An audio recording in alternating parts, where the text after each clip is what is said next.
সরাসরি চলে যাব আমরা আমাদের প্রথম অতিথি হিসেবে আছেন আজকে আফনান ভাই। তার কাছে চলে যাব এবং তার কাছ থেকে একটা ঘটনা শুনে আসবো। আশা করছি যে এই ঘটনাটা আপনাদের অনেক বেশি ভালো লাগবে। চলুন শুরুতেই চলে যায় আফনান ভাইয়ের কাছে। প্রিয় লিসেনার্স, আসসালামু আলাইকুম। আমি আফনান, আশা করি সবাই ভালো আছেন, সুস্থ আছেন। এখন যে ঘটনাটি আপনাদের সাথে শেয়ার করতে যাচ্ছি, এই ঘটনাটি আমাদেরকে যিনি দিয়েছেন তার নাম মাহমুদ। উনি ঢাকার মিরপুরে রয়েছেন। উনি 2014 সালে যশোর গিয়েছিলেন 40 দিনের চিল্লা দিতে তাবলিগ জামাতের সাথী হয়ে। তো ওখানে যাওয়ার পর পেশায় একজন ইঞ্জিনিয়ার যার নাম জামাল, উনি একটি ঘটনা শেয়ার করেছিলেন। জামাল ভাইয়ের বর্ণনা অনুযায়ী ঘটনাটি ঘটেছিল 1990 সালের দিকে। 1990 সাল বা আশেপাশের সময় হবে, মূলত 90-এর দশকের শুরুর দিকের ঘটনা এটি। উনিও 40 দিনের জন্য তাবলিগ জামাতে গিয়েছিলেন। ঢাকার কাকরাইল মসজিদ থেকে এই জামাতটা পাঠানো হয়েছিল কুমিল্লাতে। কুমিল্লার যেই মার্কাজ মসজিদ, মানে যেই জেলার মসজিদ থেকে ওই জেলার বিভিন্ন মসজিদগুলোতে তাবলিগ জামাতের সাথীরা যাবেন, সেখানে বসে সিদ্ধান্ত হয়, বন্টন করা হয় কে কোথায় যাবেন। এই মসজিদগুলোকে মার্কাজ মসজিদ বলে।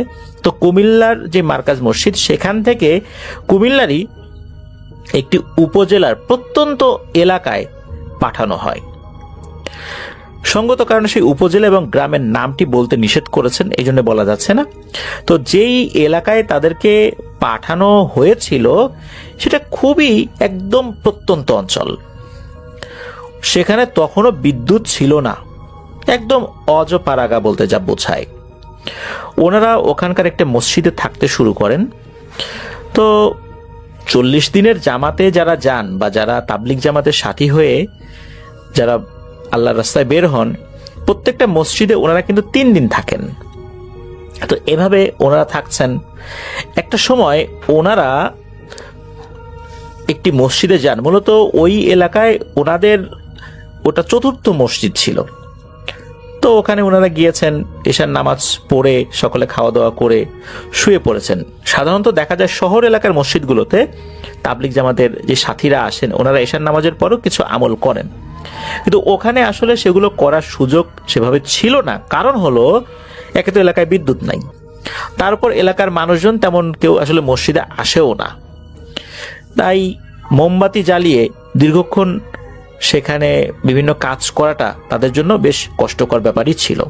এই জন্যই আমির সাহেবের পরামর্শ অনুযায়ী সকলেই এশার নামাজ পড়ে খাওয়া দাওয়া করে শুয়ে পড়েন।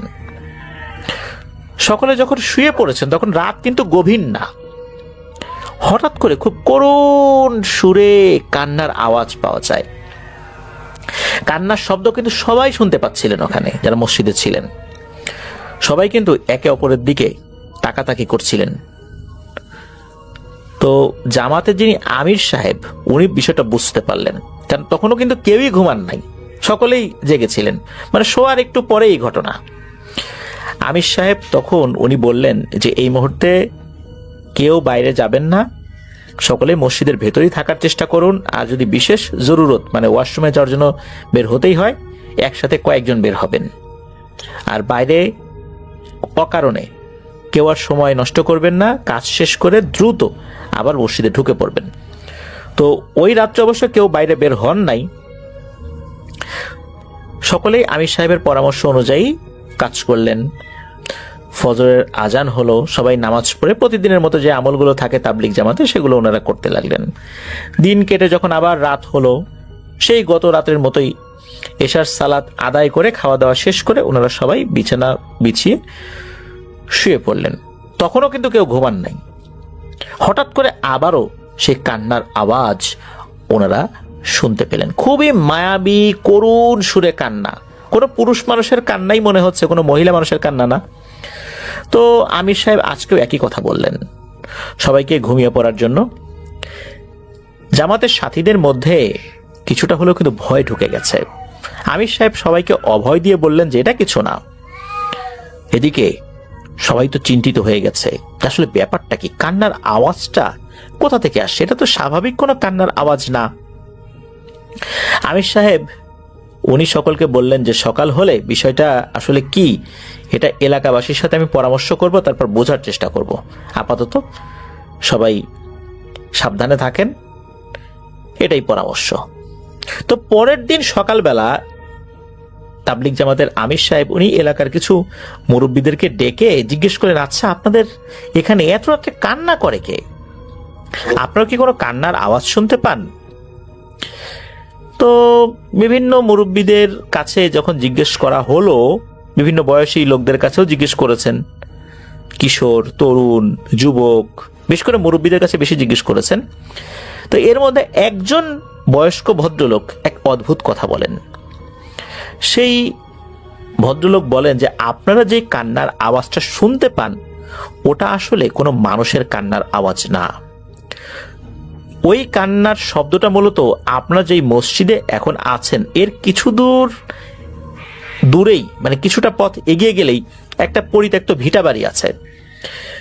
একসময় ওখানে আরো অনেকগুলো বাড়িঘর ছিল, এখন সেই জায়গাটা জঙ্গলে পরিণত হয়েছে। লোকমুখে শোনা যায় এই এলাকায় যারা থাকতো তারা নাকি 1971 সালে মহান মুক্তিযুদ্ধের সময় পাক হানাদার বাহিনীর হাতে মারা গিয়েছিলেন, আর যারা জীবিত ছিলেন তারাও পরবর্তীতে এখান থেকে চলে যান। এরপর থেকে এই ভিটাগুলো পরিত্যক্তভাবেই পড়ে আছে বহুদিন। একটা সময় এখানে ঘরবাড়ি ছিল, মানুষজন ছিল, আর ওই জায়গায় ছোট্ট একটা মসজিদ রয়েছে। মূলত এই কান্নার শব্দটা ওই মসজিদের ওখান থেকেই আসে, যেটা রাত হলেই শোনা যায়। আমরাও কেউ কেউ সেটা শুনতে পাই, তবে ওদিকটাতে আমরা কেউ যাই না। তাবলিগ জামাতের আমির সাহেব এসব কথা শুনে মসজিদে চলে আসেন। সকালে নাস্তা করে সবাই যখন পরামর্শ শুরু করলেন, যেটাকে মাশওয়ারা বলে, তো আমির সাহেব সবাইকে এই মসজিদ বিষয়ে অবগত করান। তো আমির সাহেব সবাইকে এটাও বলেন যে আমরা আমাদের পরের মসজিদটা ওই জায়গায় যে মসজিদটা আছে ওখানে যেতে চাই, আমি আপনাদের পরামর্শ চাই। আমির সাহেব বললেন যে দেখুন, একটা মসজিদ এভাবে বিরান পড়ে আছে, কতগুলো বছর হয়ে গেল আজান হয় না, নামাজ আদায় হয় না। আমি চাচ্ছিলাম আমরা সবাই যদি ওই মসজিদে গিয়ে 3 দিন থেকে মসজিদটি ব্যবহারযোগ্য করে তুলতে পারি, তাহলে মসজিদটিও আবাদ হবে, মানুষও নিয়মিত নামাজ আদায় করতে আসবে। তো আমির সাহেবের কথা শুনে জামাতের সকল সাথী ভাই এক বাক্যে রাজি হয়ে যান, নিঃসন্দেহে এটা খুবই বড় ধরনের একটি ভালো কাজ হবে। তো এই যে জামাল ভাই, যিনি এই দলে ছিলেন, তিনি বললেন যে আমরা সবাই রাজি, বলেন আমাদেরকে কি কি কাজ করতে হবে। তখন আমির সাহেব বলেন, ঠিক আছে, আমি আগামীকাল বা আজকেই মানুষের সাথে পরামর্শ করব এবং এলাকার মানুষের কাছে 3 দিন ওই মসজিদে থাকার অনুমতি চাইব, কারণ তাদের অনুমতি ছাড়া বা সহযোগিতা ছাড়া ওই জায়গাটাতে কাজ করাটা অনেক কঠিন হয়ে যাবে। দেখি তারা কি বলেন। তো আমির সাহেব এলাকার মানুষের সাথে পরামর্শ করেন, এলাকার মানুষও রাজি হয়। কিন্তু এলাকার মানুষ বলেন যে আপনারা ওখানে থাকবেন, ওখানে তো কোনো ওয়াশরুম নাই, তারপর আপনারা রান্না বাড়া করবেন, ওখানে পানির ব্যবস্থাও নাই, তবে গোসল করার জন্য ওখানে একটা পুকুর রয়েছে, ছোট্ট একটি পুকুর, ওখানে অনেক আগে থেকে আছে, পুকুরের পানিও ভালো। তখন আমির সাহেব বললেন যে এগুলো নিয়ে আপনারা চিন্তা করবেন না, আপনারা শুধু অনুমতি দেন, আপনারা সহযোগিতা করেন, ইনশাল্লাহ আমরা এই মসজিদটা আবার আবাদ করতে পারবো। এলাকাবাসীও তাদের সাধ্য অনুযায়ী এই তাবলিগ জামাতের সাথীদের সহযোগিতা করার প্রতিশ্রুতি দিলেন। এদিকে তারা ওই মসজিদে 3 দিন থাকার পর ওই জঙ্গলে পরিণত হওয়া ওই জায়গার দিকে রওনা দিলেন। ওনারা যে মসজিদটাতে ছিলেন সেই মসজিদ থেকে 2 থেকে 3 মিনিট সময় লাগে পায়ে হেঁটে ওই পরিত্যক্ত ভিটা বাড়ির ওই মসজিদে পৌঁছাতে। ওই সময় কিন্তু এই জামাল ভাইদের জামাতের সাথে এলাকার একজন মানুষও এখানে গিয়েছেন সেই ভিটা বাড়ি পর্যন্ত। এরপর ওই লোক ওখান থেকে চলে যান, উনি আর ওই মসজিদের ভিতরে ভয়ে যানই নাই। তো জামাল ভাই সহ অন্যান্য সাথী ভাই যখন মসজিদের সামনে এলেন, তখন মসজিদটি দেখে আসলে সকলের চোখে পানি চলে এসেছে। কি মর্মান্তিক দৃশ্য!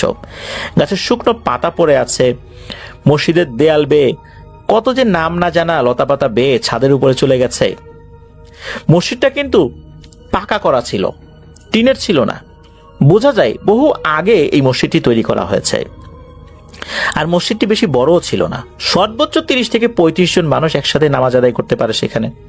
তো আমির সাহেব সবাইকে এক জায়গা করে, মানে সবাই যারা ছিলেন আর কি ওই জামাতে, সবাইকে এক জায়গায় করে আল্লাহর কাছে দোয়া করলেন। দোয়া শেষে জামাতের সকল সাথীদের মধ্যে 4 জন করে দল বানিয়ে তাদেরকে বিভিন্ন কাজ দিলেন। তো এক দলকে বললেন যে মসজিদের ভিতরে ঢুকে সবকিছু পরিষ্কার করতে, আবার আরেক জামাতকে বললেন, মানে আরেক দলকে বললেন যে মসজিদের বাইরে যত শুকনো পাতা বা আরো অন্যান্য যে জিনিসগুলো আছে সেইগুলো পরিষ্কার করতে। দেয়াল বেয়ে অনেক তো লতা পাতা উঠে গেছে আর কি। তো এভাবে কিন্তু এক একটা দল ভাগ হয়ে কাজ করছে, আর এক দল খাবার দাবার আয়োজন করছে। আমির সাহেব তার সাথে আরো কয়েকজন সাথীকে নিয়ে ওয়াশরুমের জন্য একটা জায়গা ফিক্সড করে সেখানে ওয়াশরুম তৈরি করার জন্য গেলেন। তো মসজিদের ভেতরে পরিষ্কার করার জন্য যে দলটা বানানো হয়েছিল সেখানে কিন্তু জামাল ভাইও ছিলেন। তো জামাল ভাই ভিতরে ঢুকেছেন, পরিষ্কার করছেন। অনেক ধুলো ময়লা মিশে রয়েছে বিভিন্ন জায়গায়, আর মাকড়সার জাল তো আছেই, ছোট বড় গাছ হয়ে গেছে, দেয়াল বেয়ে ভিতর দিয়ে উঠে গেছে। তো সবাই যে যার মতো কাজ করছেন। গ্রামবাসীরা ওনাদেরকে বেশ কিছু জিনিস দিয়েছিলেন যাতে করে সেগুলো কাটতে পারেন। এমনিতে তো তাবলিগ জামাতে এরকম দাটা নিয়ে কেউ আসে না, শুধু রান্না বাড়া করার জন্য যেই ধরনের বটি বা ছুরি দরকার সেগুলো থাকে, আর ওইগুলো কাটার জন্য তো ভারী কোনো জিনিসের দরকার ছিল, দেশীয় অস্ত্র মানে দা এরকম কিছু। তো এই সহযোগিতাগুলো ওনারা করেছিলেন। তো যাই হোক, কাজ করছেন ওনারা। তো এভাবে পরিষ্কার করতে করতে জামাল ভাই হঠাৎ করে দেখতে পেলেন যে মসজিদের যে দরজা রয়েছে ওই দরজার ফাঁকায়, মানে দরজার চিপায় একটা সাপ ঢুকে আছে, ছোট একটা সাপ। তো জামাল ভাই কাউকে কিছু না বলে ওনার হাতে গাছের একটা ডাল ছিল যেটা সদ্য কেটেছেন, ওইটা দিয়ে সজোরে ওই সাপটিকে আঘাত করে বসেন। আঘাত করার সাথে সাথেই সাপটি ওই ফাঁকা জায়গা থেকে বের হয়ে মসজিদের ফ্লোরে পড়ে যায়। জামাল ভাই কি করেছেন, আরো জোরে কয়েকটা আঘাত ওই সাপের গায়ে করে বসেন, সাপটি নিস্তেজ হয়ে পড়ে। জামাল ভাই যখন সাপটিকে আঘাত করছেন তখন কিন্তু জামাতের অন্যান্য সাথীরা, মানে ওনার যেই ছোট্ট জামাতটা ছিল বা দলটা ছিল যারা মসজিদের ভেতরে পরিষ্কার করছেন, তারা কিন্তু এই বিষয়টা লক্ষ্য করেনি। তারা অন্য কাজ করছিল বা কেউ কেউ কোন একটা কাজে বা ময়লা বাইরে বের করার জন্য বাইরে গিয়েছেন। তো সাপটা যখন নিস্তেজ হয়ে পড়ছেন তখন জামাল ভাই লক্ষ্য করেন যে মসজিদের যে জানালার অংশটা রয়েছে সেদিক দিয়ে অনেকগুলো বড় বড় সাপ ঢুকে আসছে এবং সাপগুলো জামাল ভাইয়ের দিকে ধেয়ে আসছে। মসজিদের বাইরে কিন্তু আরো সাথী ভাই রয়েছে, তারা তো তাদের কাজ করছেন আর কি। ওনারা কেউই কিন্তু সাপগুলোকে মসজিদের জানালা দিয়ে ভেতরে ঢুকতে দেখেন নাই। তো এমন অবস্থায় জামাল ভাই আল্লাহু আকবার বলে চিৎকার দিতে দিতে দৌড়ে মসজিদ থেকে বের হয়ে আসেন।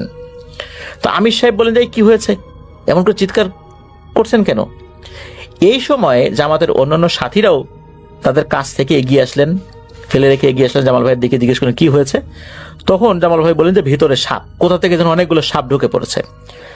তো আমির সাহেব ও সব সাথী ভাই গেলেন মসজিদের ভেতরে, গিয়ে দেখা যায় যে এই জামাল ভাই যে সাপটিকে আঘাত করেছিলেন সেই সাপটি সেখানে মরে পড়ে আছে, আর বাকি সাপগুলো সেই মরা সাপটিকে ঘিরে ফনা তুলে বসে আছে, আর কেমন যেন একটা আর্তনাদ করছে, ফসফস শব্দ না, কেমন এক ধরনের যেন শব্দ।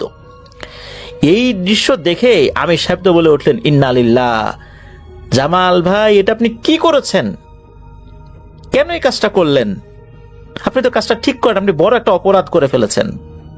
যাই হোক, অ্যাক্সিডেন্টলি হয়ে গেছে, এখন কিছু করতে হবে।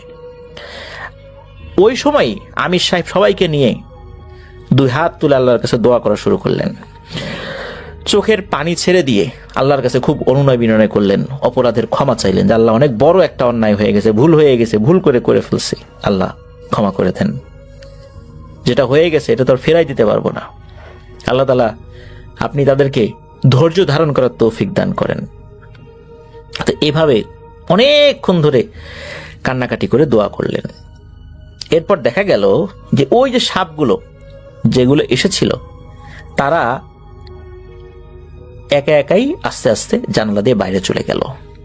দোয়া শেষে আমির সাহেব সাথী ভাইদেরকে বললেন যে এই সাপটিকে খুব সুন্দর করে হাত দিয়ে ধরে, লাঠি লাগায় না, হাত দিয়ে ধরে মসজিদের দক্ষিণ দিকে দূরে একটি গাছ রয়েছে ওই গাছের নিচে রেখে আসো। তো জামাতের এক সাথী ভাই সাপটিকে খুব সুন্দর করে হাত দিয়ে ধরে সেখানে রেখে চলে আসেন। তো এইভাবে বেলা গড়িয়ে জোহরের সময় হয়ে যায়, একজন আজান দেন, নামাজের সময় হলে সবাই জামাতের সঙ্গে নামাজ আদায় করেন। নামাজের পর তালিম হয়, তালিমের পর খাওয়া দাওয়া শেষ করে এভাবে আসর থেকে মাগরিব, মাগরিব থেকে এশা পর্যন্ত সময় হয়ে যায়। তো এশার কিছুক্ষণ আগে হঠাৎ করে যখন বয়ান চলছিল মাগরিবের পরে এসে কিছুক্ষণ আগে, তখন এই যে যিনি আমির সাহেব উনি তখন বয়ান করছিলেন। উনি কথা বলতে বলতে হঠাৎ করে মসজিদের বাইরে চলে যাবেন। উনি বলেন যে আমার একটু কাজ আছে, আপনারা একজন বয়ান চালিয়ে যান, আমি কাজ করে আসছি। আর অনুরোধ, আমি না আসা পর্যন্ত আমি কি করছি সেটা দেখার জন্য বাইরে যাবেন না। তো মূলত একজন আবার একটু সাথে যাওয়ার চেষ্টা করেছিলেন, উনি ইশারায় না করে দেন যে আসার দরকার নাই। কারণ আসলে বাইরে বের হওয়ার পেছনে একটা উদ্দেশ্য তো ওনার ছিল। আর আরেকজন সাথী ভাই বের হয়েছিলেন এই কারণে, কারণ এই জায়গাটা তো আসলে বেশ ভয়ঙ্কর, জঙ্গলে পরিপূর্ণ। তারপর দিনের বেলা সাপ রিলেটেড একটা ঘটনা ঘটে গেছে। আমির সাহেব একা একা বের হবেন, আল্লাহ না করে কোনো একটা বিপদ আপদ যদি হয়, এই জন্য বের হতে উনি চেয়েছিলেন। পরে আমির সাহেব ইশারা করে না করেন। ওনারা খেয়াল করলেন যে মসজিদের দক্ষিণ দিকে দূরে যেই গাছটির নিচে সাপটিকে রেখে আসা হয়েছিল, উনি সেই গাছের নিচে দাঁড়িয়ে আছেন। মনে হচ্ছে উনি কারোর সাথে কথা বলছেন। ওনার কথার আওয়াজ হালকা হালকা শোনাও যাচ্ছে, কিন্তু কি বলছেন এটা বোঝা যাচ্ছে না। ওনার আশেপাশে কাউকে দেখাও যাচ্ছে না। এবং অনেকটা সময় পার হয়ে যায়, সবাই তো চিন্তায় পড়ে গেছে যে কি হচ্ছে। তো এবার অনেকক্ষণ পর আমির সাহেব মসজিদে আসেন এবং সবাইকে ডেকে গোলাকার হয়ে বসেন। বসার পর আমির সাহেব সবাইকে উদ্দেশ্য করে বলেন যে দেখুন, এখানে আসলে খুব একটা দুঃখজনক ঘটনা ঘটে গেছে, আপনারা কিছুটা হলে বুঝতে পেরেছেন, তবু আমি বলি। সেটা হচ্ছে যে এখানে একটা দুর্ঘটনা ঘটেছে। আর এখন যেগুলো বলবো, আমরা এখানে থাকা অবস্থায় এই এলাকার কোনো মানুষের সাথে এই ঘটনাটা শেয়ার করবেন না। এমনিতেই এলাকার মানুষ খুব একটা মসজিদে আসে না, তারপর যদি এই ধরনের ঘটনা ছড়িয়ে পড়ে তাহলে আরো আসবে না, এই মসজিদটাও আবাদ হবে না, মানুষের মধ্যে ভীতি ছড়িয়ে পড়বে। সবাই কথা দেন যে ঠিক আছে, আমরা এলাকার কাউকে এই ধরনের কথা বলবো না, যেটা হয়েছে। তখন আমির সাহেব বলেন যে আসলে এই মসজিদটি দীর্ঘদিন ধরে পরিত্যক্ত অবস্থায় পড়ে আছে। এখানে অনেক মুসলিম জিন 24 ঘন্টা ইবাদত করতেন পূর্বে। আমরা আগে যেই মসজিদে ছিলাম তখন যে কান্নার আওয়াজটা শুনতে পেতাম, মূলত এখানে যেই মসজিদে ইবাদতকারী জিনেরা ছিল তাদের কান্নার শব্দ ছিল। এই জিনেরা নাকি সবসময় চাইতো এই মসজিদটি আবার আবাদ হোক, এখানে আবার আজান হোক, জামাতের সাথে মানুষ নামাজ আদায় করুক, কিন্তু কোনো মানুষ এখানে আসে না। এই দুঃখে জিনেরা কান্না করত। তো আজকে যেটা হয়েছে সেটা হচ্ছে যে আমরা যখন এখানে এসে উপস্থিত হয়েছিলাম, এখানে থাকা সমস্ত জিন খুব খুশি হয়, সবাই মসজিদ থেকে বের হয়ে চলে যায়, মসজিদটা যেহেতু আমরা পরিষ্কার করব এই জন্য। এর মধ্যে একটা ছোট্ট বাচ্চা জিন, সে যায় না, সেও খুব খুশি হয়েছিল যে এই মসজিদে মানুষ এসেছে, মসজিদটা আবার আবাদ হবে। তার মা বাবাও বলেছিল যে আমরা চলে যাই এখান থেকে, কিন্তু সে বলেছিল না, আমি একটু দেখি। তখন তার গার্ডিয়ান বলে আচ্ছা ঠিক আছে, দেখো আমরা বাইরে আছি। বাচ্চাটা মূলত ওই দরজার একটা ফাঁকায় ঢুকে দেখছিল এবং খুব খুশি হচ্ছিল মনে মনে। এরই মধ্যে জামাল ভাই এই জিনটাকে সাপ মনে করে মেরে ফেলে। এতে কি হয়, যে সাপটিকে আঘাত করে মেরে ফেলা হয়, সেই সাপের পরিবারের সদস্যরা খুবই ক্ষিপ্ত হয়ে জামাল ভাইয়ের দিকে ধেয়ে আসে ক্ষতি করার জন্য। এমন সময় আরো অন্যান্য ভালো জিন তাদেরকে নিষেধ করে যে না, ওদেরকে ক্ষতি করো না, এদেরকে কিছু বলো না, আমাদের যিনি সর্দার আছেন তাকে গিয়ে বলো, দেখি উনি কি সমাধান দেন। মূলত এই সর্দারই মাগরিবের পর বয়ান চলাকালে আমির সাহেবকে ডাক দেন বাইরে কথা বলার জন্য।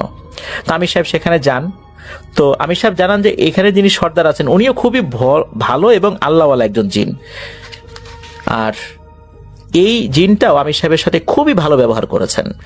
আর জিনটা বলেন যে দেখুন আমির সাহেব, আমরা খুবই খুশি হয়েছি যে আপনারা এখানে এসেছেন, এখানে আজান দিয়ে জামাতের সাথে বহু বছর পর আপনারা নামাজ আদায় করেছেন, কিন্তু দুঃখের বিষয় হচ্ছে আপনারা আমাদের এক শিশু জিনকে হত্যা করেছেন। আর যাকে হত্যা করেছেন সে খুবই ছোট, তার আসলে এরকম বুঝের ক্ষমতা নাই।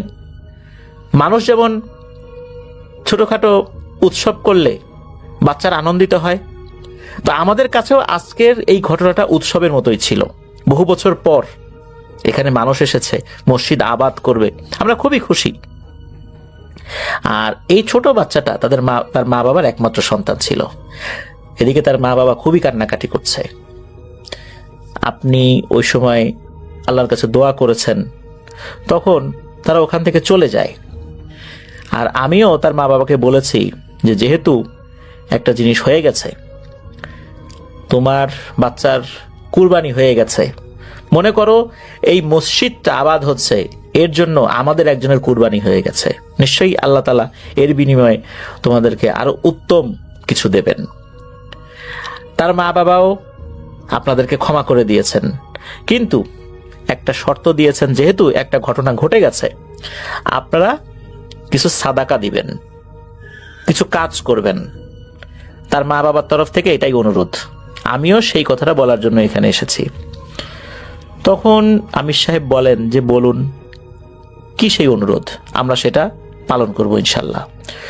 তখন ওই আমির সাহেবকে ওই জিনের সর্দার বলেন, যেহেতু আপনারা মাত্র 3 দিনের জন্য এসেছেন, আমাদের অনুরোধ আপনারা আরো কয়েকদিন এখানে থাকবেন, আর এখানে থাকার পর আপনারা যে রান্না বাড়াগুলো করবেন একটু বেশি করে করবেন, গ্রামবাসীদেরকেও আসতে বলবেন, তাদেরকেও খাবার খাওয়াবেন, তাহলে এই জায়গার ভয় সম্পর্কে কেটে যাবে। আর ওনাদেরকে যে খাবার খাওয়ালেন এটাই সাদাকা, এটাই ওই বাচ্চা জিনের মা বাবার তরফ থেকে অনুরোধ ছিল আপনাদের উপর।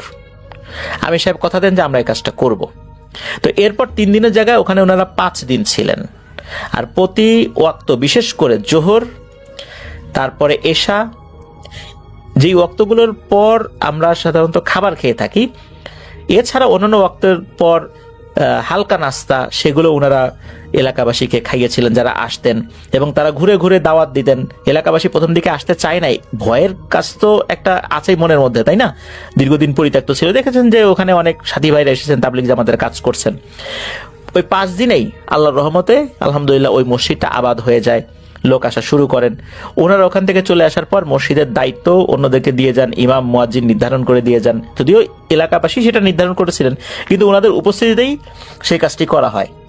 আলহামদুলিল্লাহ সেই মসজিদ এখন নাকি আবাদ হয়েছে, সেই সময়ের পর থেকে আবাদ হয়েছে। সেই মসজিদের এখন অবস্থা কি জামাল ভাই অবশ্য বলতে পারেন নাই, তবে জানতে পেরেছেন যে সেটা এখন আরো অনেক ভালো অবস্থানে রয়েছে। এভাবেই মসজিদটা আবাদ হয়েছে একটা শিশু জিনের কুরবানির মাধ্যম দিয়ে। আমরা চলে যাব আমাদের পরবর্তী অতিথির কাছে। আপনার নামটা একটু প্লিজ বলবেন সবাইকে, তারপরে আপনার ঘটনায় যাব, এবং আশা করছি যে আপনাদের এই ঘটনাটা ভালো লাগবে। চলুন শুনে আসি আমাদের দ্বিতীয় অতিথির ঘটনা। জি থ্যাংক ইউ রাসেল ভাই, আমি এরশাদ উত্তরা থেকে। জি আসসালামু আলাইকুম লিসনার্স। রাসেল ভাই, আজকে যে ঘটনাটা বলবো এটা আমার একটা কালেক্টেড স্টোরি। ভূতে প্রেমের পর ভালোবাসা থেকে নিজের যে ইউজুয়াল জবগুলো থাকে তারপর তো খুঁজে বেড়াই যে কোথায় কোন স্টোরি পাওয়া যায়। তো এটা হচ্ছে, যেহেতু আমি উত্তরা থাকি, উত্তরাকে আপনারা বলতে পারেন এটা উত্তরা মডেল টাউন না বলে হাসপাতাল মডেল টাউন বলতেন, বিকজ লট অফ হসপিটালস আর দেয়ার। প্রত্যেকটা অলিতে গলিতে হসপিটালস, ক্লিনিক ভরা। তো ওরকমই একটা হসপিটাল আমি, যেহেতু অ্যাভয়েডেবল সার্কামস্টেন্সেস, আমি এটা বলছি না, নামটা বলতেছি না, এবং যে এটা লাশ ভাই অ্যাম্বুলেন্সের একজন ড্রাইভার, ওনার নামটা আমি আসল নামটা বলবো না আর কি। সো ওনার সাথে আমার গত পরশু দেখা হয়। তারপরে দেখা হতে আপনি চা খাচ্ছিলেন, তো জিজ্ঞেস করলাম যে ভাই এরকম এরকম। তো উনি ওনার একটা স্টোরি বললেন, that was happened last month. উনি যেটা বলেছিলেন, ওনার একদম উনি যেভাবে বলেছেন ওভাবে বলতেছি আমি। এটা একটা যে কোনো একটা হসপিটালে একটা লোক মারা গিয়েছে রাত, লিভার সিরোসিস হয়েছিল, রাত 9টার দিকে মারা গিয়েছে। হি ওয়াজ ফ্রম কাশীপুর। কাশীপুর হচ্ছে গিয়ে বরিশালের একটা ছোট গ্রাম। তো ওখান থেকে ওনাকে, ওনার ওই যে ভদ্রলোক মারা গিয়েছেন তার মামা ছিলেন, আপন মামা, এবং তার এক দুঃসম্পর্কের ভাই, এরা দুজন। তো সে ওই লোকের নাম, ড্রাইভারের নাম হাসান ভাইকে তারা রেন্ট করলো ওই লাশটা নিয়ে যাবে। তো হাসপাতালের আপনার ফর্মালিটিস মেনটেন করে ওরা লাইক 11:30 দিকে, রাতটা 11:30 দিকে রওনা করে। হাসান ভাই সাথে ছিল একজন, তার যে একজন হেল্পার থাকে ও ছিল, মামা, ওই ডেড বডির মামা, আর সেই দুঃসম্পর্ক, তারা 4 জনে। তো ওরা আরিচা হয়ে না গিয়ে ওরা আপনার মাওয়া হয়ে রওনা করছে। মাওয়াতে একটু দেরি হয়েছে, কারণ এখন নদীতে অনেক পানি। মাওয়া থেকে ওরা ফেরি পার করে কেওড়াকান্দি যেতে প্রায় 2.5 ঘন্টা। তো লাইক ওরা কেওড়াকান্দির ওদিকে পৌঁছতে প্রায় 3:30 বেজে গেছে রাত্রে। তো কেওড়াকান্দি থেকে সোজা গিয়ে ভাঙ্গা থেকে তারপরে গৌরনদীর দিকে যেতে আপনার মানে দুই পাশে তেমন কোনো লোকালয় নাই, দুই পাশে আপনার ধানি জমি, অনেক লম্বা জায়গা। তো উনি যেভাবে বললো যে আমরা ভাঙ্গা থেকে ভাঙ্গা পাস করে লাইক 15-20 মিনিট আমরা ড্রাইভ করছি, হঠাৎ করে আমার গাড়ির সামনে মনে হয় এটা বানরের মতো পড়ছে। তো বানরের মতো পড়ছে দেখে আমি গাড়িটা খুব হার্ড ব্রেক করলাম। যখনই আমি ব্রেক করছি, ব্রেক করে আসলে তখন দেখলাম যে না, একটা বানর না, অ্যান্ড ওইটা আসলে বানর ছিল না, এটা বানরের মতো দেখতে, কিন্তু মুখটা হচ্ছে কি আপনার এগুলো খুবই ছোট ছোট, মুখটা মানুষের মতো, কুৎসিত মানুষের মতো, কিন্তু প্রত্যেকটা লেজ আছে এবং গায়ে বড় বড় পশম। তো এই জিনিস আমার জীবনে কখনো দেখিনি। তো ওরা গাড়িটাকে এমনভাবে ওরা অনেকগুলো মিলে অ্যাটাক করছে যে গাড়িতে ওরা কেউ ইয়ের উপরে উঠতেছে, উইন্ডশিল্ডের উপর উঠতেছে, লাফালাফি করতেছে, এবং তাদের চোখগুলো ছিল হচ্ছে আপনার একটু বড় বড়, লালচে এবং জল জল করতেছিল। এগুলো দেখে এখন হাসান ভাই বারবার গাড়ি স্টার্ট করছে, তো গাড়ি স্টার্ট নিচ্ছে না। আরও একটা জিনিস যেটা ঘটেছে, ওই রাস্তাটা যে বরিশালে ওই ভাঙ্গা থেকে সোজা রোডটা যেটা গিয়েছে, ওটা কিন্তু আপনার রাসেল ভাই বরিশালে যায়, ওখান থেকে স্বরূপকাঠি যায়, ওখান থেকে পটুয়াখালী যায়, বরগুনা, ওই সেম রোড, এবং প্রচুর মানে নাইটের গাড়িগুলো ওখান থেকে চলে। কিন্তু উনি আমাকে বললো যে এরশাদ ভাই, ওই যে সময় এই ঘটনাগুলো যে ঘটতেছে, there was not a single bus, no mini bus, no truck, nothing, কিচ্ছুই পাচ্ছিলাম না। এবং আমরা খুব চাচ্ছিলাম যে একটা কিছু পাই আমরা যেন হেল্পের জন্য বলতে পারি, যে কারণ আমরা গাড়ি থেকে নামতে পারতেছি না। সাডেনলি তারা মনে করেন পিছনতে, যেখানে পিছন কম্পার্টমেন্টে, যেখানে ফ্রিজিং কম্পার্টমেন্টটা, ওখানে তো আপনার লাস্টের ডেড বডিটা রাখা একটা কফিনের মধ্যে। ওরা বুঝতেছে যে ওটা মানে খোলার খুব চেষ্টা করতেছে বা ভাঙা চোর, মানে খুব পুরা ওনাদের যে অ্যাম্বুলেন্সটা পুরোটা দুলতেছে, এরকম করে করতে করতে, এবং তারা কোনোভাবে নামতে পারতেছে না, কারণ বাইরে অনেকগুলো ওই ধরনের ওই জন্তু বলতে পারেন, ক্রিয়েচার বলতে পারেন, হোয়াট এভার। তো এরা মানে ভিতরে বসে দোয়া পড়া ছাড়া কোনো, তারা দোয়া দৌড় পড়তেছিল খুব জোরে জোরে, এবং বারবার স্টার্ট নেওয়ার চেষ্টা করতেছিল, কিন্তু স্টার্ট নিচ্ছিল না গাড়ি। তো এরকম করে অলমোস্ট অ্যান আওয়ার, তারপরে দেখলো যে হঠাৎ করে এগুলো চলে যাওয়ার পর তারপর রাত 10-15 যখন তারা চলে যায়, লাইক উইদিন 5-10 মিনিটস দেখে যে না, ইউজুয়ালি যে গাড়িগুলো নাইট শিফটে চলে, বরিশালের দিকে যাচ্ছে, পটুয়াখালীর গাড়ি সবগুলো যাচ্ছে, আর ওনাদের গাড়িটা সাইড করা। তখন ওরা একটু মানে মনের মধ্যে সাহস আসলো, তখন নামলো, নেমে পিছনে গিয়ে যা দেখলো, আসলে তা it was out of their imagination. দেখলো যে তারা কফিনটা তো রাস্তায় পড়ে আছে, কফিনটা ভাঙাচোরা পুরা, এবং কফিনের মধ্যে ডেড বডির শুধু পাঁজরের কিছু হাড় এবং স্কেলটা ছাড়া আর কিছুই নেই। আমাকে হাসান ভাই বলতেছিল যে এরশাদ ভাই, যে আপনি যদি বিশ্বাস করেন, এক ফোঁটা রক্ত কোথাও ছিল না, মানে রক্তটা লাইক আমরা যেমন যদি মুরগি খাই বা কিছু খাই, যেভাবে আমরা চিবিয়ে খাই, ঠিক ওইভাবেই ছিল। There is not a single drop of blood, মানে কি ব্লাডগুলো কেউ চাইটা খায় নিচ্ছে সব। তারপর তার মামা খুব মানে হাউমাউ করে কাঁদতেছিল অবস্থাটা দেখে দেখে। তারপর আর কী করবো, ওনার কাছে একটা চাদর ছিল, ওই বোনস যেগুলো ছিল, অল্প কিছু বোনস, ওগুলো ওই চাদরের মধ্যে উঠাই নিয়ে, ওইটা নিয়ে তারপর বাইরে গিয়ে ওটার উপরে জানাজা করে ওটাকে দাফন করা হয়েছে। এই ছিল স্টোরি রাসেল ভাই। Thank you so much. আপনাকে অনেক ধন্যবাদ আপনার ঘটনার জন্য, এবং আশা করছি যে এই ঘটনাটা আপনাদের ভালো লেগেছে। আফরান ভাই সেকেন্ড ঘটনার জন্য অনেকে অপেক্ষা করছেন। এখন যে ঘটনাটি প্লে করব সেটি হচ্ছে আফনান ভাইয়ের সাথে, মানে আফরান ভাইয়ের শেয়ার করা একটি ঘটনা। আশা করছি যে এই ঘটনাটি আপনাদের ভালো লাগবে। তো আমি প্লে করব সেই ঘটনাটি, এবং আশা করছি যে এই ঘটনাটিও আপনাদের ভালো লাগবে। চলুন শুনে আসি। প্রিয় লিসেনার্স, আসসালামু আলাইকুম। আমি আফনান, আশা করি সবাই ভালো আছেন, সুস্থ আছেন। এখন যার ঘটনাটি আপনাদের সাথে শেয়ার করতে যাচ্ছি তার নাম মোহাম্মদ আব্দুল্লাহ রনি। ওনার বাড়ি হবিগঞ্জ জেলার মাধবপুর উপজেলার ছাতিয়াইন ইউনিয়নের সাকুচাইল গ্রামে। মূলত ঘটনাটি ওনার বাবার সাথে ঘটে যাওয়া একটি সত্য ঘটনা। ঘটনায় যাওয়ার আগে ওনাদের গ্রামের অবস্থান সম্পর্কে একটু বলা যাক। মাধবপুর উপজেলা হচ্ছে সিলেট বিভাগের প্রবেশদ্বার। ওনাদের গ্রামের অবস্থান হলো মাধবপুর উপজেলা, ঢাকা সিলেট যে মহাসড়ক সংলগ্ন রতনপুর নামক যে জায়গাটা রয়েছে, এই রতনপুর থেকে 3.5 কিলোমিটার পশ্চিমে গেলে ওনাদের ইউনিয়ন ছাতিয়াইন, আর ছাতিয়াইন থেকে 2.5 কিলোমিটার উত্তরে গিয়ে আবার 1.5 কিলোমিটার পশ্চিমে গেলেই হচ্ছে ওনাদের সেই সাকুচাইল গ্রাম। ছাতিয়াইন থেকে ওনাদের গ্রামের দিকে যে রাস্তাটা এসেছে এটাকে ওনারা বলেন হচ্ছে বড় সড়ক, আর এই সড়কের পাশেই আছে একটি খাল, মূলত স্থানীয়ভাবেই বড় সড়ক ওনারা বলে থাকেন। এই খালটিকে ওনারা ডাকেন হচ্ছে সড়কের খাল। এখন আমরা ঢুকে যাই মূল ঘটনায়।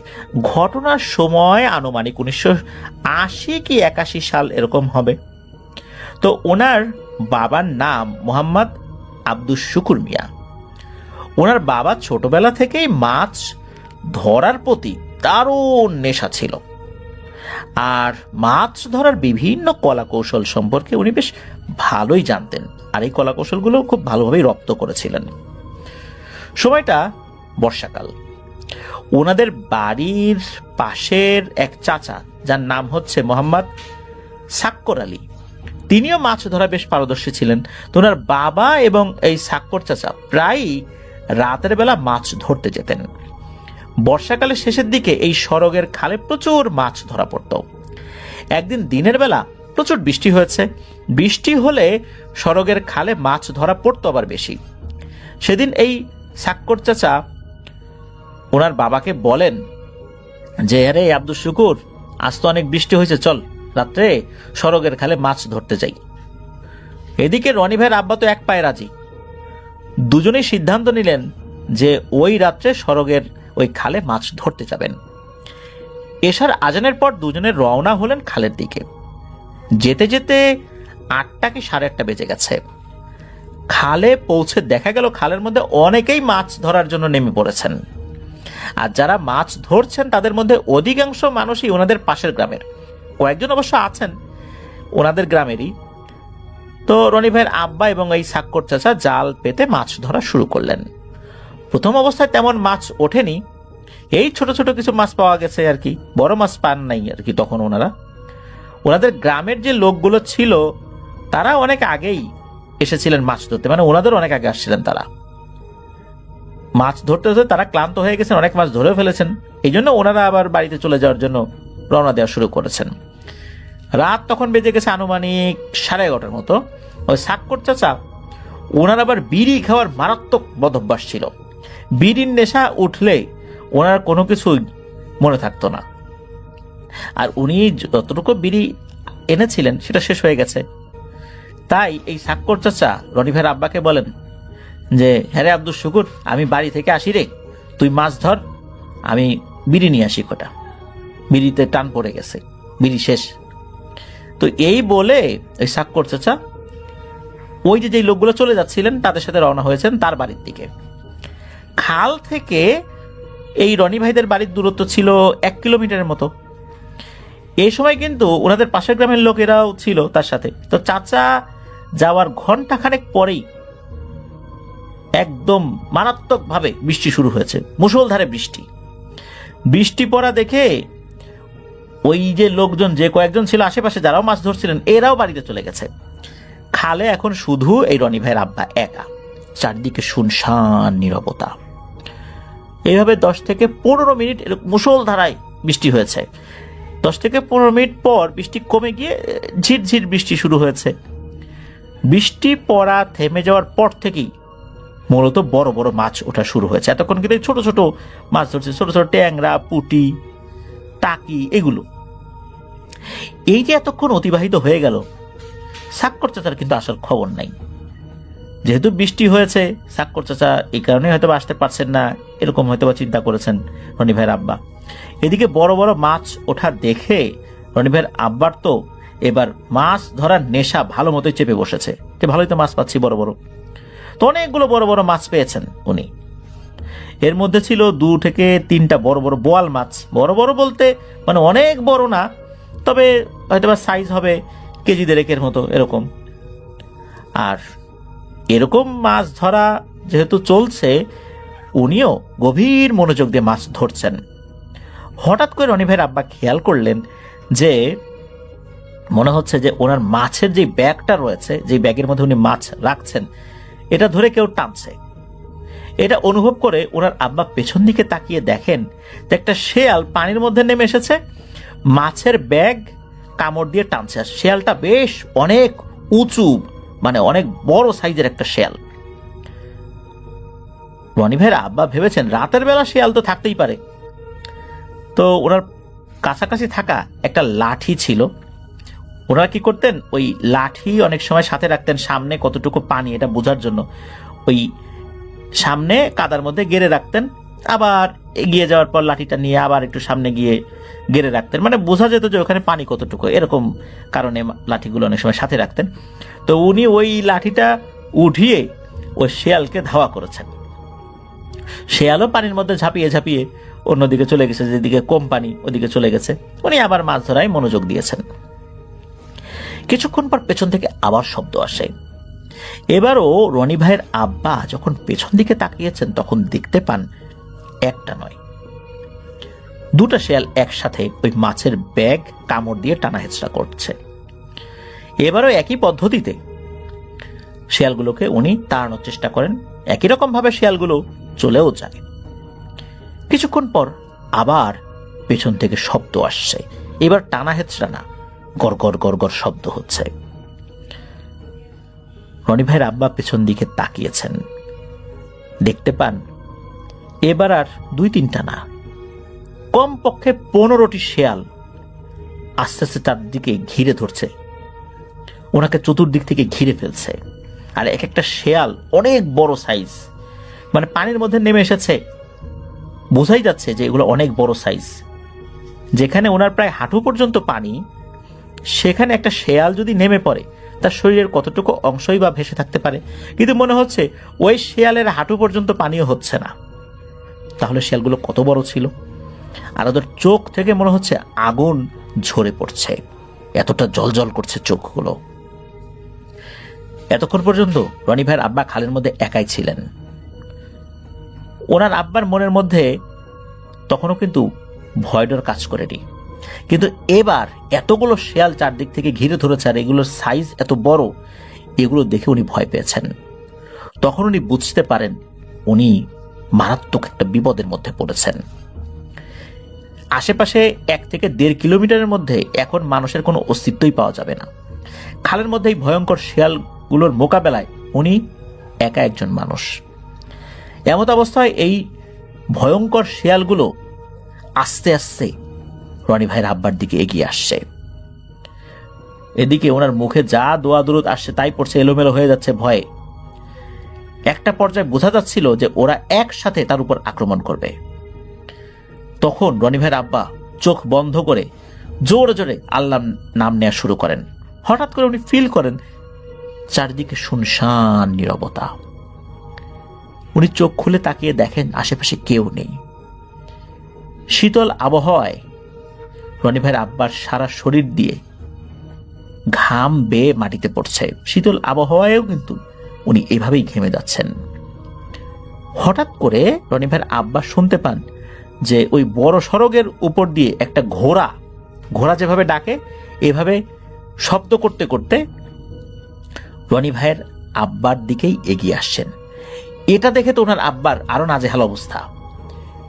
একটু আগে ছিল শেয়াল, এখন আবার ঘোড়া। এই এলাকায় ঘোড়া আসবে কোত্থেকে, তাও আবার এরকম একটা ঘোড়া। ঠিক এই সময় ওনার আব্বার মনে পড়ে যায় দাদার বলা একটি কথা। রনি ভাইয়ের দাদা ছিলেন একজন পরহেজগার মানুষ। তিনি প্রতিনিয়ত আল্লাহর ইবাদত করতেন। আর রনি ভাইয়ের আব্বার মাছ ধরার প্রতি এত আগ্রহ দেখে ওনার দাদা রনি ভাইয়ের আব্বাকে একদিন ডেকে বলেছিলেন, আরে আব্দুল শুকুর, তুই যদি রাত বিরাতে মাছ ধরতে গিয়ে কোনো বিপদ আপদের সম্মুখীন হোস, বিশেষ করে জিন রিলেটেড কোনো সমস্যার সম্মুখীন হোস, তাহলে আমি একটি আমল বলে দিচ্ছি, সেটা করবি, ইনশাল্লাহ তোর কোনো ক্ষতি হবে না। আমলটা হলো, তুই যেই জাল দিয়ে মাছ ধরবি বা যেই জিনিসটা দিয়ে মাছ ধরবি সেটার 4 কোণায় 4 কুল, অর্থাৎ সূরা কাফিরুন, সূরা ইখলাস, সূরা ফালাক, সূরা নাস, এই 4 কুল পরে ফু দিবি, ইনশাল্লাহ কেউ তোর কোনো ক্ষতি করতে পারবে না।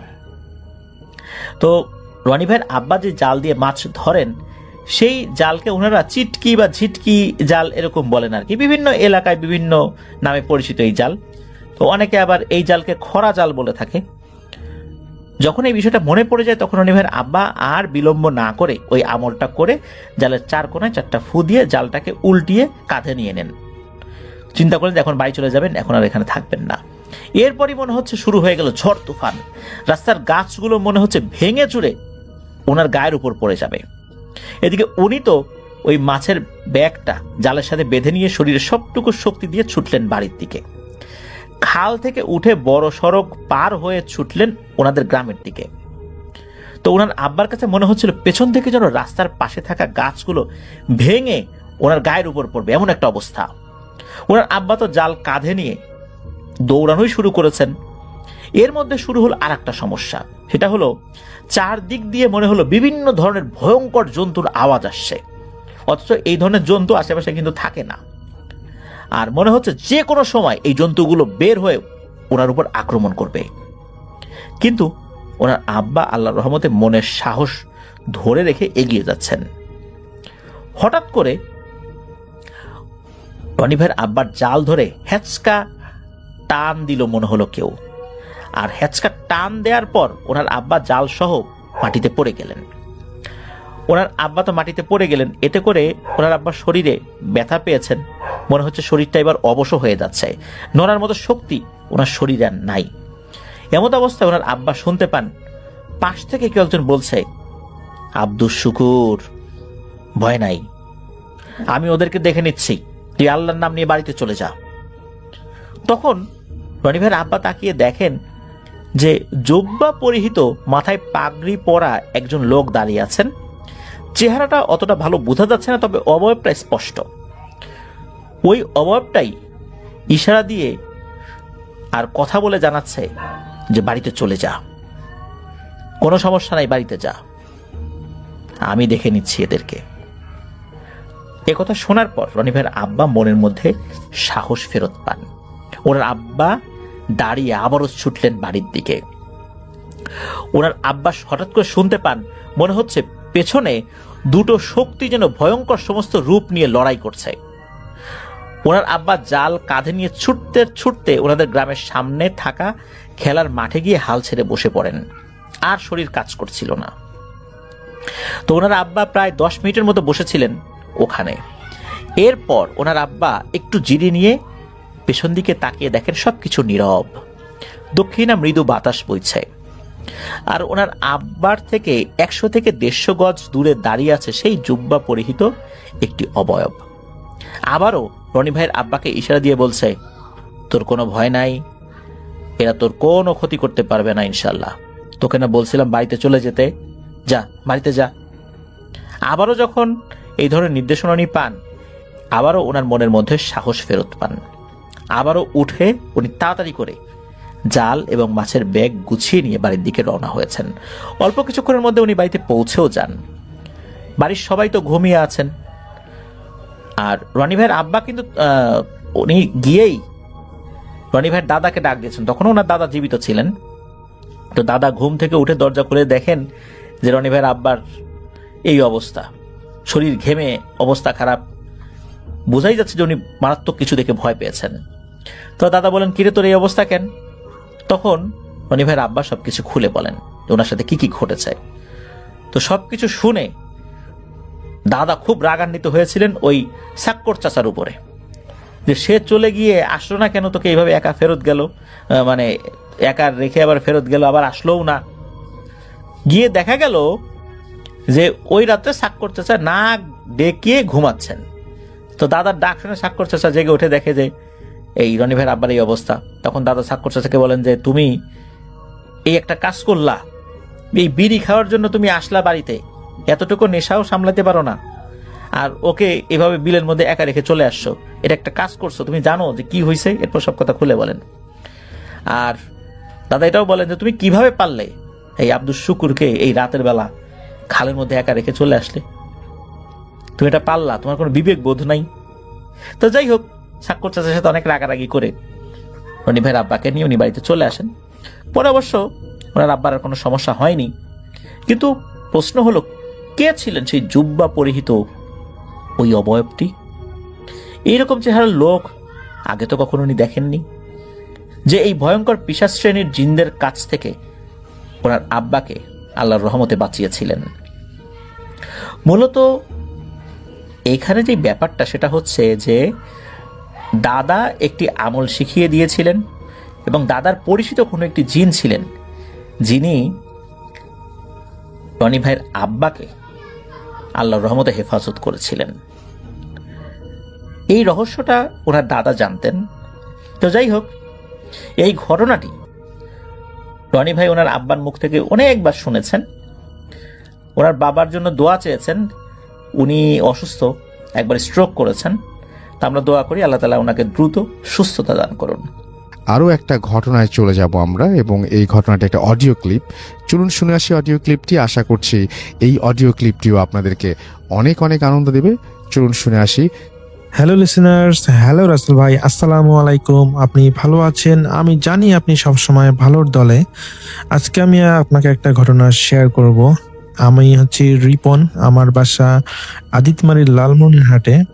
আর আজকে আমি আপনাকে বরাবরের মতো একটা ঘটনা শেয়ার করব। আর এই ঘটনাটা অভিজ্ঞতা হয়েছিল কক্সবাজারে। এই ঘটনাটা কক্সবাজারের একটি ঘটনা। তো আমার বন্ধু নেহাল এবং তার বন্ধুদের সাথে কক্সবাজারে একটা ঘটনা ঘটেছিল। তো সেই ঘটনাটা আমি চেষ্টা করবো আপনাদের মাঝে আজকে শেয়ার করার। তো আমার বন্ধু নেহাল আমাকে যেভাবে ঘটনাটা বলেছে আমি চেষ্টা করব তার মতো করে আপনাদের কাছে উপস্থাপন করার। যদি কোনো ভুল ত্রুটি হয় ক্ষমা সুন্দর দৃষ্টিতে দেখবেন। কক্সবাজারের সমুদ্র সৈকত বলতে আমাদের চোখে ভেসে ওঠে নীল জলরাশি আর ঝাউবনের সারি সারি।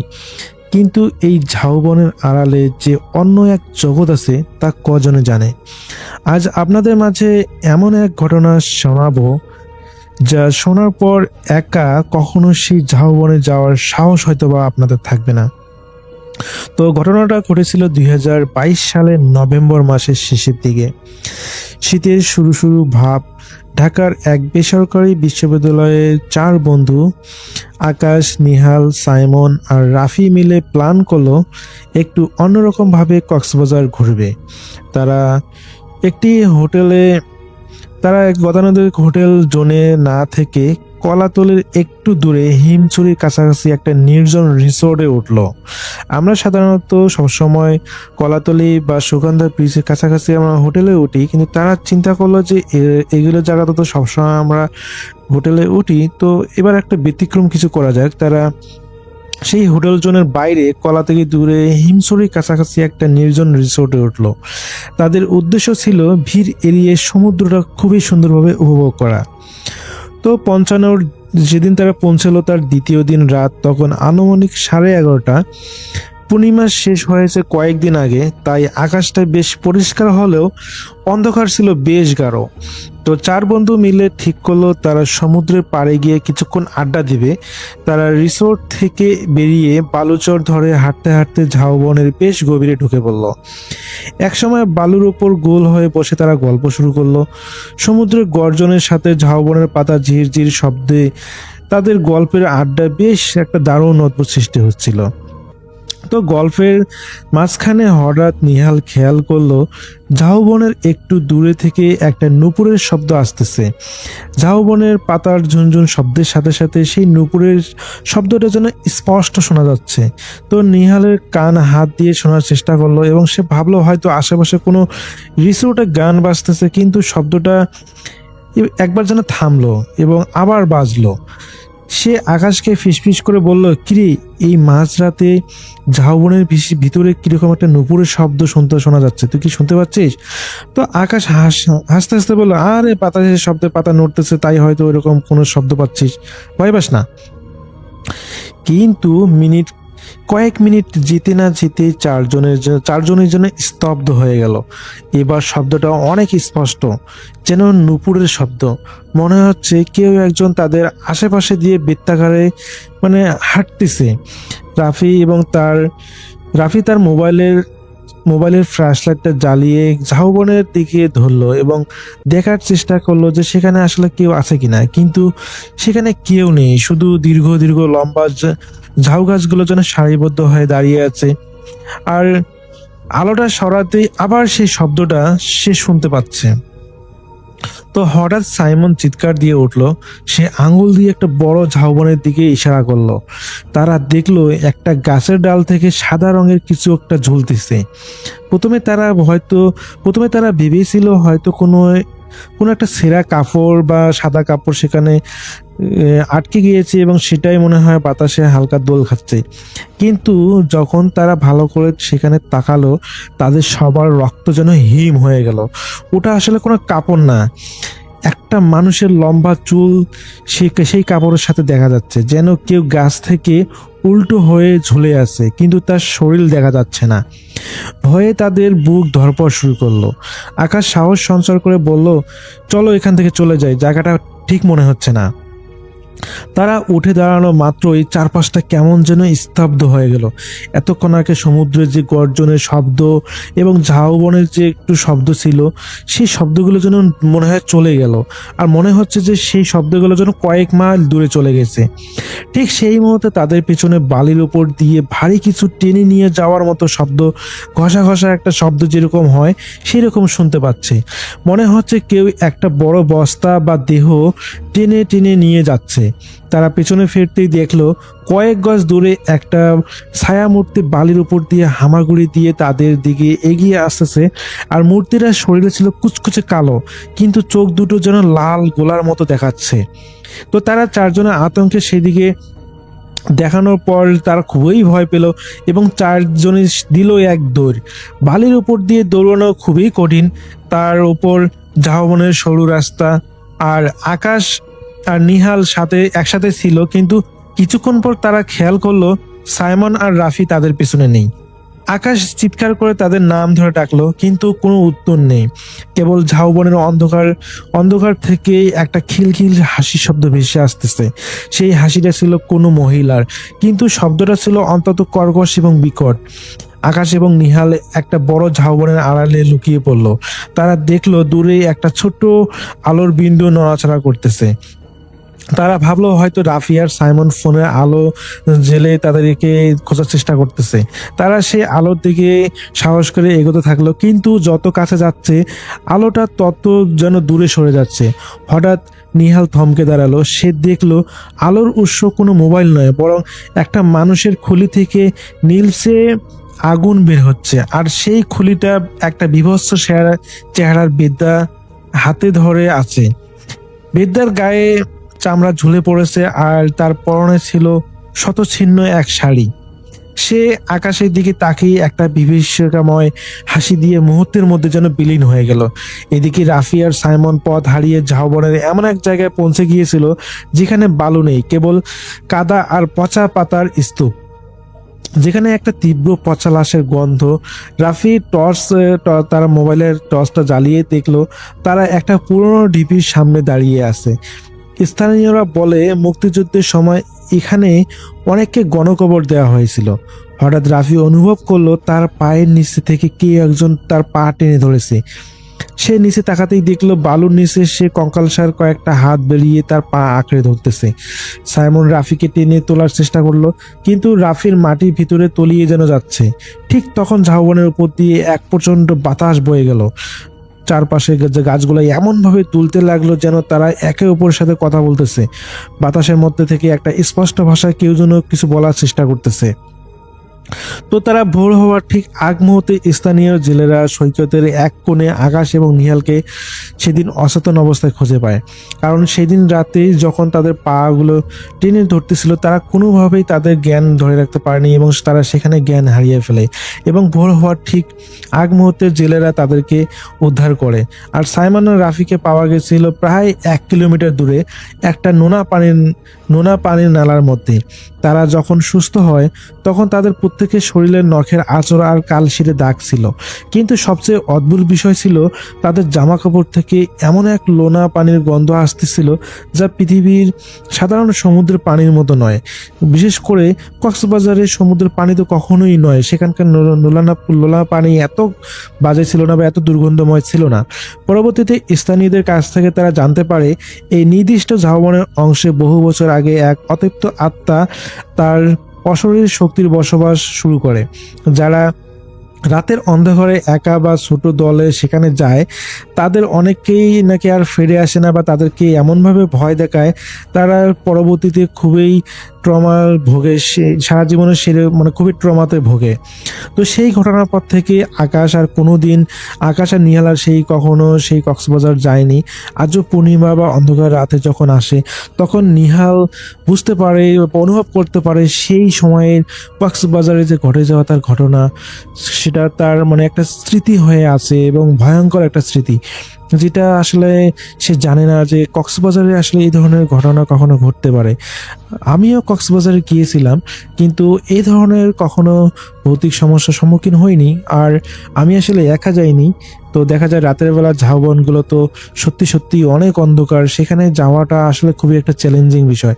যারা অনেক সাহসী তারা হয়তো যেতে পারবে, কিন্তু আমি মনে করি যে সেই ঝাউবনগুলোতে না যাওয়াই বেটার, বিশেষ করে গভীর রাতে।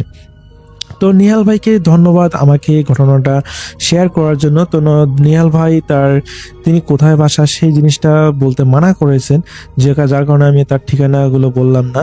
তো রাসেল ভাই, আমি চেষ্টা করব আপনাকে যখন আমি মেইল করব তখন এই সমস্ত ঠিকানাগুলো দেওয়ার। তো এই ছিল আমার ঘটনা। আমি জানি না ঘটনাটা কতটুকু ভালো লেগেছে। যদি ভালো লাগে অবশ্যই শেয়ার করবেন, আর আমি চেষ্টা করব পরবর্তীতে আরো সুন্দর সুন্দর ঘটনা আপনাকে শেয়ার করার। তো এই পর্যন্ত সবাই ভালো থাকবেন, সুস্থ থাকবেন, আল্লাহ হাফেজ। আপনাদের সবাইকে স্বাগত জানাই আমি রাসেল। আশা করছি আপনারা সবাই ভালো আছেন, ভালোর তলে আছেন। আমিও ভালো আছি আর ভালোর তলে আছি। চলে যাব একটি ঘটনায়, যদি ভালো লাগে সাথে থাকবেন। আসসালামু আলাইকুম রাসেল ভাই। আমার জীবনে ঘটে যাওয়া একটি ঘটনা আজ আপনার সাথে শেয়ার করতে যাচ্ছি। So, রাসেল ভাই বলে রাখা ভালো, আমি তখন পর্যন্ত আর কি আমি কক্সবাজার কখনো যাইনি।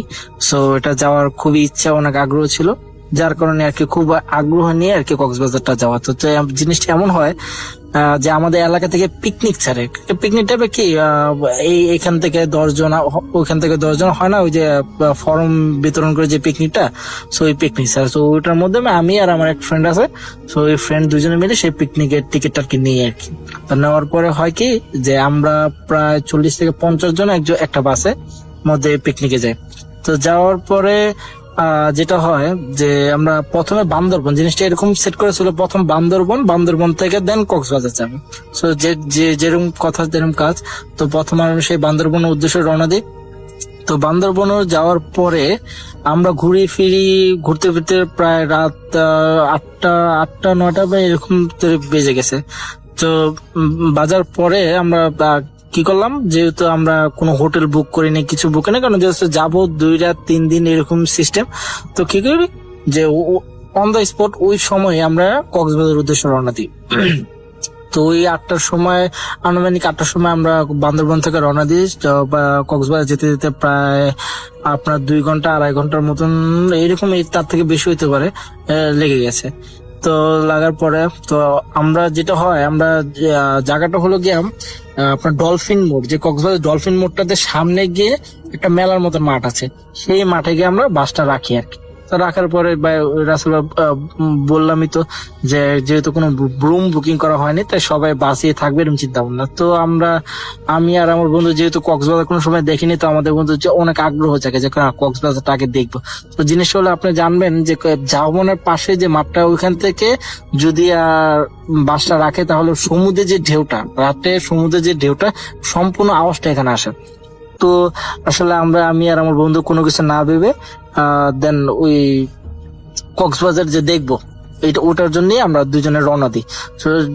তো রাসেল ভাই, রওনা দেওয়ার হয়তো মেইন সমস্যা হলো যে রওনা যে দিব আমরা, আমাদের কক্সবাজার যেতে হলে যে ঝাউবনটা ওটা পার করতে হবে। তো ঝাউবনটা পার করতে হবে, আমরা তো কোনো কথা নেই, যে কোনো বাধা আমরা অতিক্রম করবো, তো পার করতে হবে। তো আমি আর আমার বন্ধু মিলে আল্লাহ নামলে চলে গেলাম। তো জিনিস হলো ঝাউবনের ভিতরে রাসেল ভাই কি বলবো আপনাকে, এত অন্ধকার যে আমি আমার পাশে থাকা আমার বন্ধুকে আমি দেখতে পাচ্ছি না, এবং কি আমার আমি যে হাত সামনে উঠে আমার সামনে শুধুমাত্র শুয়ে চাঁদের আলোর সামনে কিছুটা আবসা দেখা যাচ্ছে, যে না ওই যে সামনে রাস্তা আছে বা ওই যে সমুদ্রের যে ঢেউ বাতাস এটা বেশ আছে, সামনে বেশি দূর না। তো আমরা এটা চিন্তা করে দুজনে যাও আল্লাহ করতে করতে করতে করতে তো সামনে গেলাম। তো যেই সমুদ্রের সামনে গেলাম, সমুদ্র ভালোই দেখলাম, কিছুক্ষণ ঘুরলাম। ঘোরার পরে যেটা হয় যে একটা গাছ, মরা গাছ। তো মরা গাছটা জিনিসটা হলো কি, যে প্রবলেমটা শুরু হয় এখান থেকে। একটা মরা গাছ, আমরা দুজনে জাস্ট আমরা মরা গাছ ভেবে যা সেটাকে অতিক্রম করলাম, মানে পার করলাম। পার করার সেই মানে যে পাওটা দিয়ে পার করলাম, তখনই মানে কি বলবো, খুব বিশ্রী একটা গন্ধ, খুব বিশ্রী বলতে হয়তো বা কোনো পচা জিনিস, মানুষ পচা অথবা মানে যে কোনো জিনিসই একটা মানে খুবই বাজে একটা গন্ধ। সো তো এটা আমরা দুজনে ফিল করি। আমি ওকে বললাম কি তুই কি কিছু গন্ধ পাইছিস? তো ও বললো পাইছি। তো বললাম আমরা আচ্ছা আমরা তো ওটা মাথায় নিয়ে নিই। তো আমাদের মতন আমরা ঘুরলাম। তো রাসেল ভাই, সমস্যাটা হয় এখান থেকে। তো আমরা ঘোরার পরে ভাবলাম যে ঘন্টাখানি ঘুরছে, ভাবলাম যে অনেক রাত হয়েছে, ওরা তো মনে হয় আমাদের খুঁজতেছে। তো সমস্যা হলো যে ওদের সাথে যে আমাদের কন্ট্যাক্ট করবো, যে ম্যানেজ, ওদের নাম্বারটা আমার নেওয়া হয়নি। ওদের নাম্বারটা যেহেতু নেওয়া হয়নি, কল দেওয়ার কোনো স্ক্রিপ্ট নেই। আমরা আসলে ঝাউবন দিয়ে যে আবার ব্যাক করবো, ঝাউবনটাতে যে ব্যাক করবো, এই সাহসটা আমরা পাচ্ছি না। মানে এত রাতে আমরা পরবর্তীতে সাহস পাচ্ছি না যে এই জামরোডে আবার ব্যাক করবো। তো আমরা কি করলাম, যেহেতু আমরা মেন রোড দিয়ে আসছি, তো মেন রোড দিয়ে ঘুরে যাবো, ওই জায়গাটা মেন রোড দিয়ে ঘুরে যাবো। তো বলে রাখে ভালো, আমরা জানতাম যে কক্সবাজারে মানুষ থাকে অনেক, কিন্তু সেদিন খুবই কম মানুষ ছিল, খুবই কম মানুষ ছিল। যা কি বলবো, আমরা মানে একটু ভীতু টাইপের হয়ে গেছিলাম আর কি, খুবই কম মানুষ। তো আমরা ভাবলাম যে মেন রোড দিয়ে যাবো। তো মেন রোড যাওয়ার পরে আমরা একটা রিস্কাওয়ালাকে দেখতে পেলাম। রিস্কাওয়ালাকে আমরা তো বলতেছি, ভাইয়া আচ্ছা আপনি যে এই যে আমাদের এখান থেকে যে ডলফিন মোড়ের সাথে যে কি বলে এটাকে, মেলার মাঠ, এই যে বাস রাখে, এটা কোন জায়গাতে যায় এটা বলতে পারবেন? তো সবচেয়ে অদ্ভুত কথা হলো, রিস্কাওয়ালা আমাদের উত্তর দেয় যে এটা এখান থেকে প্রায় 7 কিলোমিটার দূর। আমরা দুজনে শুনে অবাক, কি বলেন, আমরা এত দূর পায়ে এটা এখানে চলে আসবো, এটা তো কোনো প্রকারই সম্ভব না। 7 কিলোমিটার দূরে কিভাবে হতে পারে? তো আসলে এটা শুনে আমরা দুজনে আর তার সাথে কোনো কথা বলিনি, আমরা হাঁটা শুরু করলাম। তো রাসেল ভাই বিশ্বাস করবেন না, প্রায় আমরা 2 ঘন্টা হাঁটছি, ওখান থেকে 2 ঘন্টা হাঁটছি, আমরা কোনো কিছু খুঁজে পাইনি। কিন্তু এই 2 ঘন্টার ভিতরে আমরা একটা মানুষ দেখলাম না, ওই জায়গায় একটা মানুষ, কাকতালি হলো সত্য, একটা মানুষ দেখলাম না। যাই হোক, হাঁটার পরে আমরা একটা মানে একটা খালের মতন, খাল বলতে যে কি বলে এটাকে, যে ময়লা ড্রেন যে এরকম না, এরকমের মধ্যে একটা 2টা লোক, একটা বয়স হবে 10 আর একটা প্রাপ্ত বয়স্ক 25-30 হবে এরকম, ওরা মাছ ধরতেছে। মাছ ধরছে ট্যাটা দিয়ে। তো ট্যাটা দিয়ে মাছ ধরতেছে। আমরা মনে করেন জিজ্ঞেস করলাম যে ভাই কি করতে, সামনে গিয়ে জিজ্ঞেস করলাম ভাই কি করতেছেন? সো সবচেয়ে আশ্চর্যজনক হলো, যদি মনে করেন যে একটা মানুষ সাথে কথা বলবে, একটা অ্যান্সার তো দেবে, অত বা কিছু তাকাবে তো।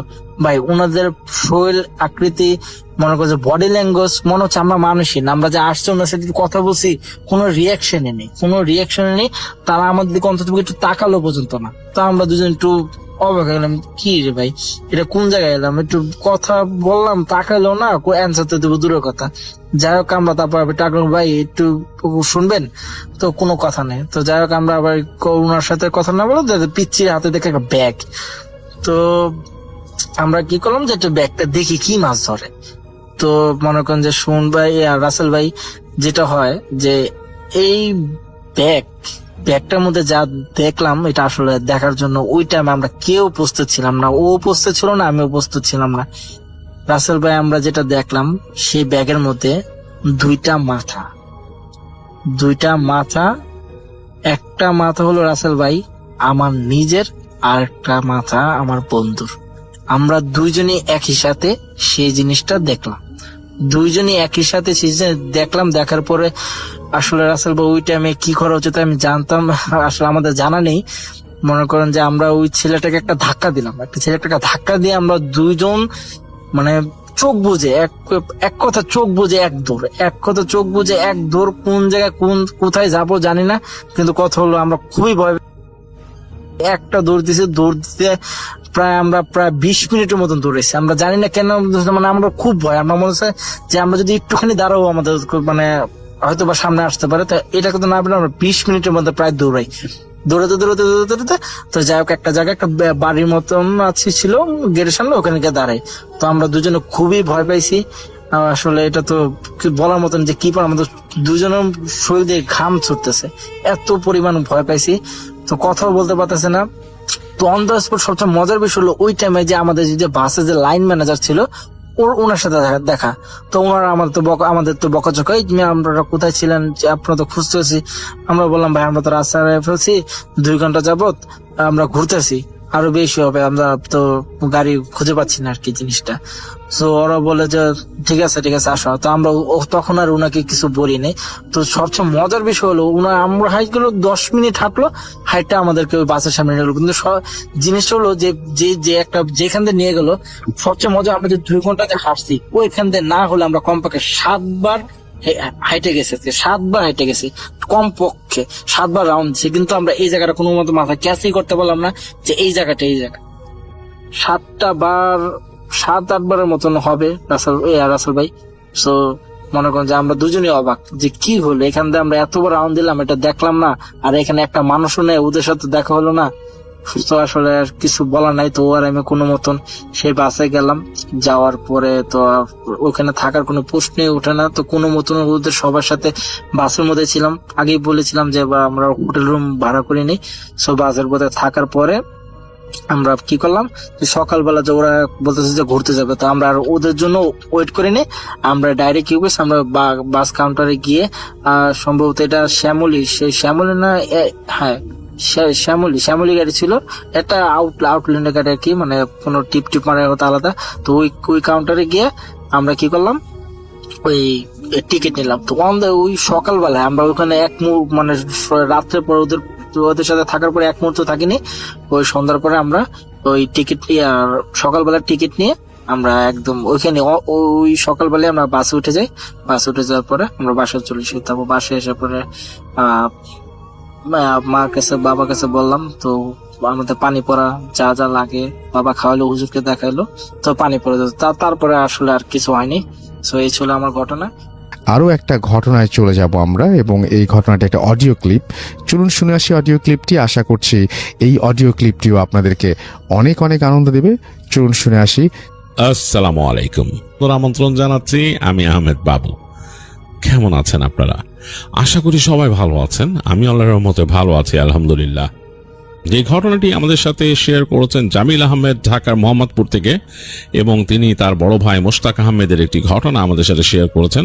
তিনি আমাকে অনুরোধ করেছেন আমি যেন ঘটনাটা আমার মতো করে আপনাদের কাছে শেয়ার করি। আমি চলে যাচ্ছি জামিল আহমেদের পাঠানো ঘটনায়। 80 দশকের কথা। জামিল সাহেবের বড় ভাই মোশতাক আহমেদ তখন নতুন বিয়ে করেছেন। তিনি তখন চাকরি পেয়েছিলেন। চাকরি পরপরই তার বিয়ে হয়, এবং তার শ্বশুর বাড়ি ছিল সিলেটের কোন একটি অঞ্চলে, বৃহত্তর সিলেটের কোন একটি অঞ্চলে, এবং তিনি সেখানে গিয়েছিলেন বেড়াতে।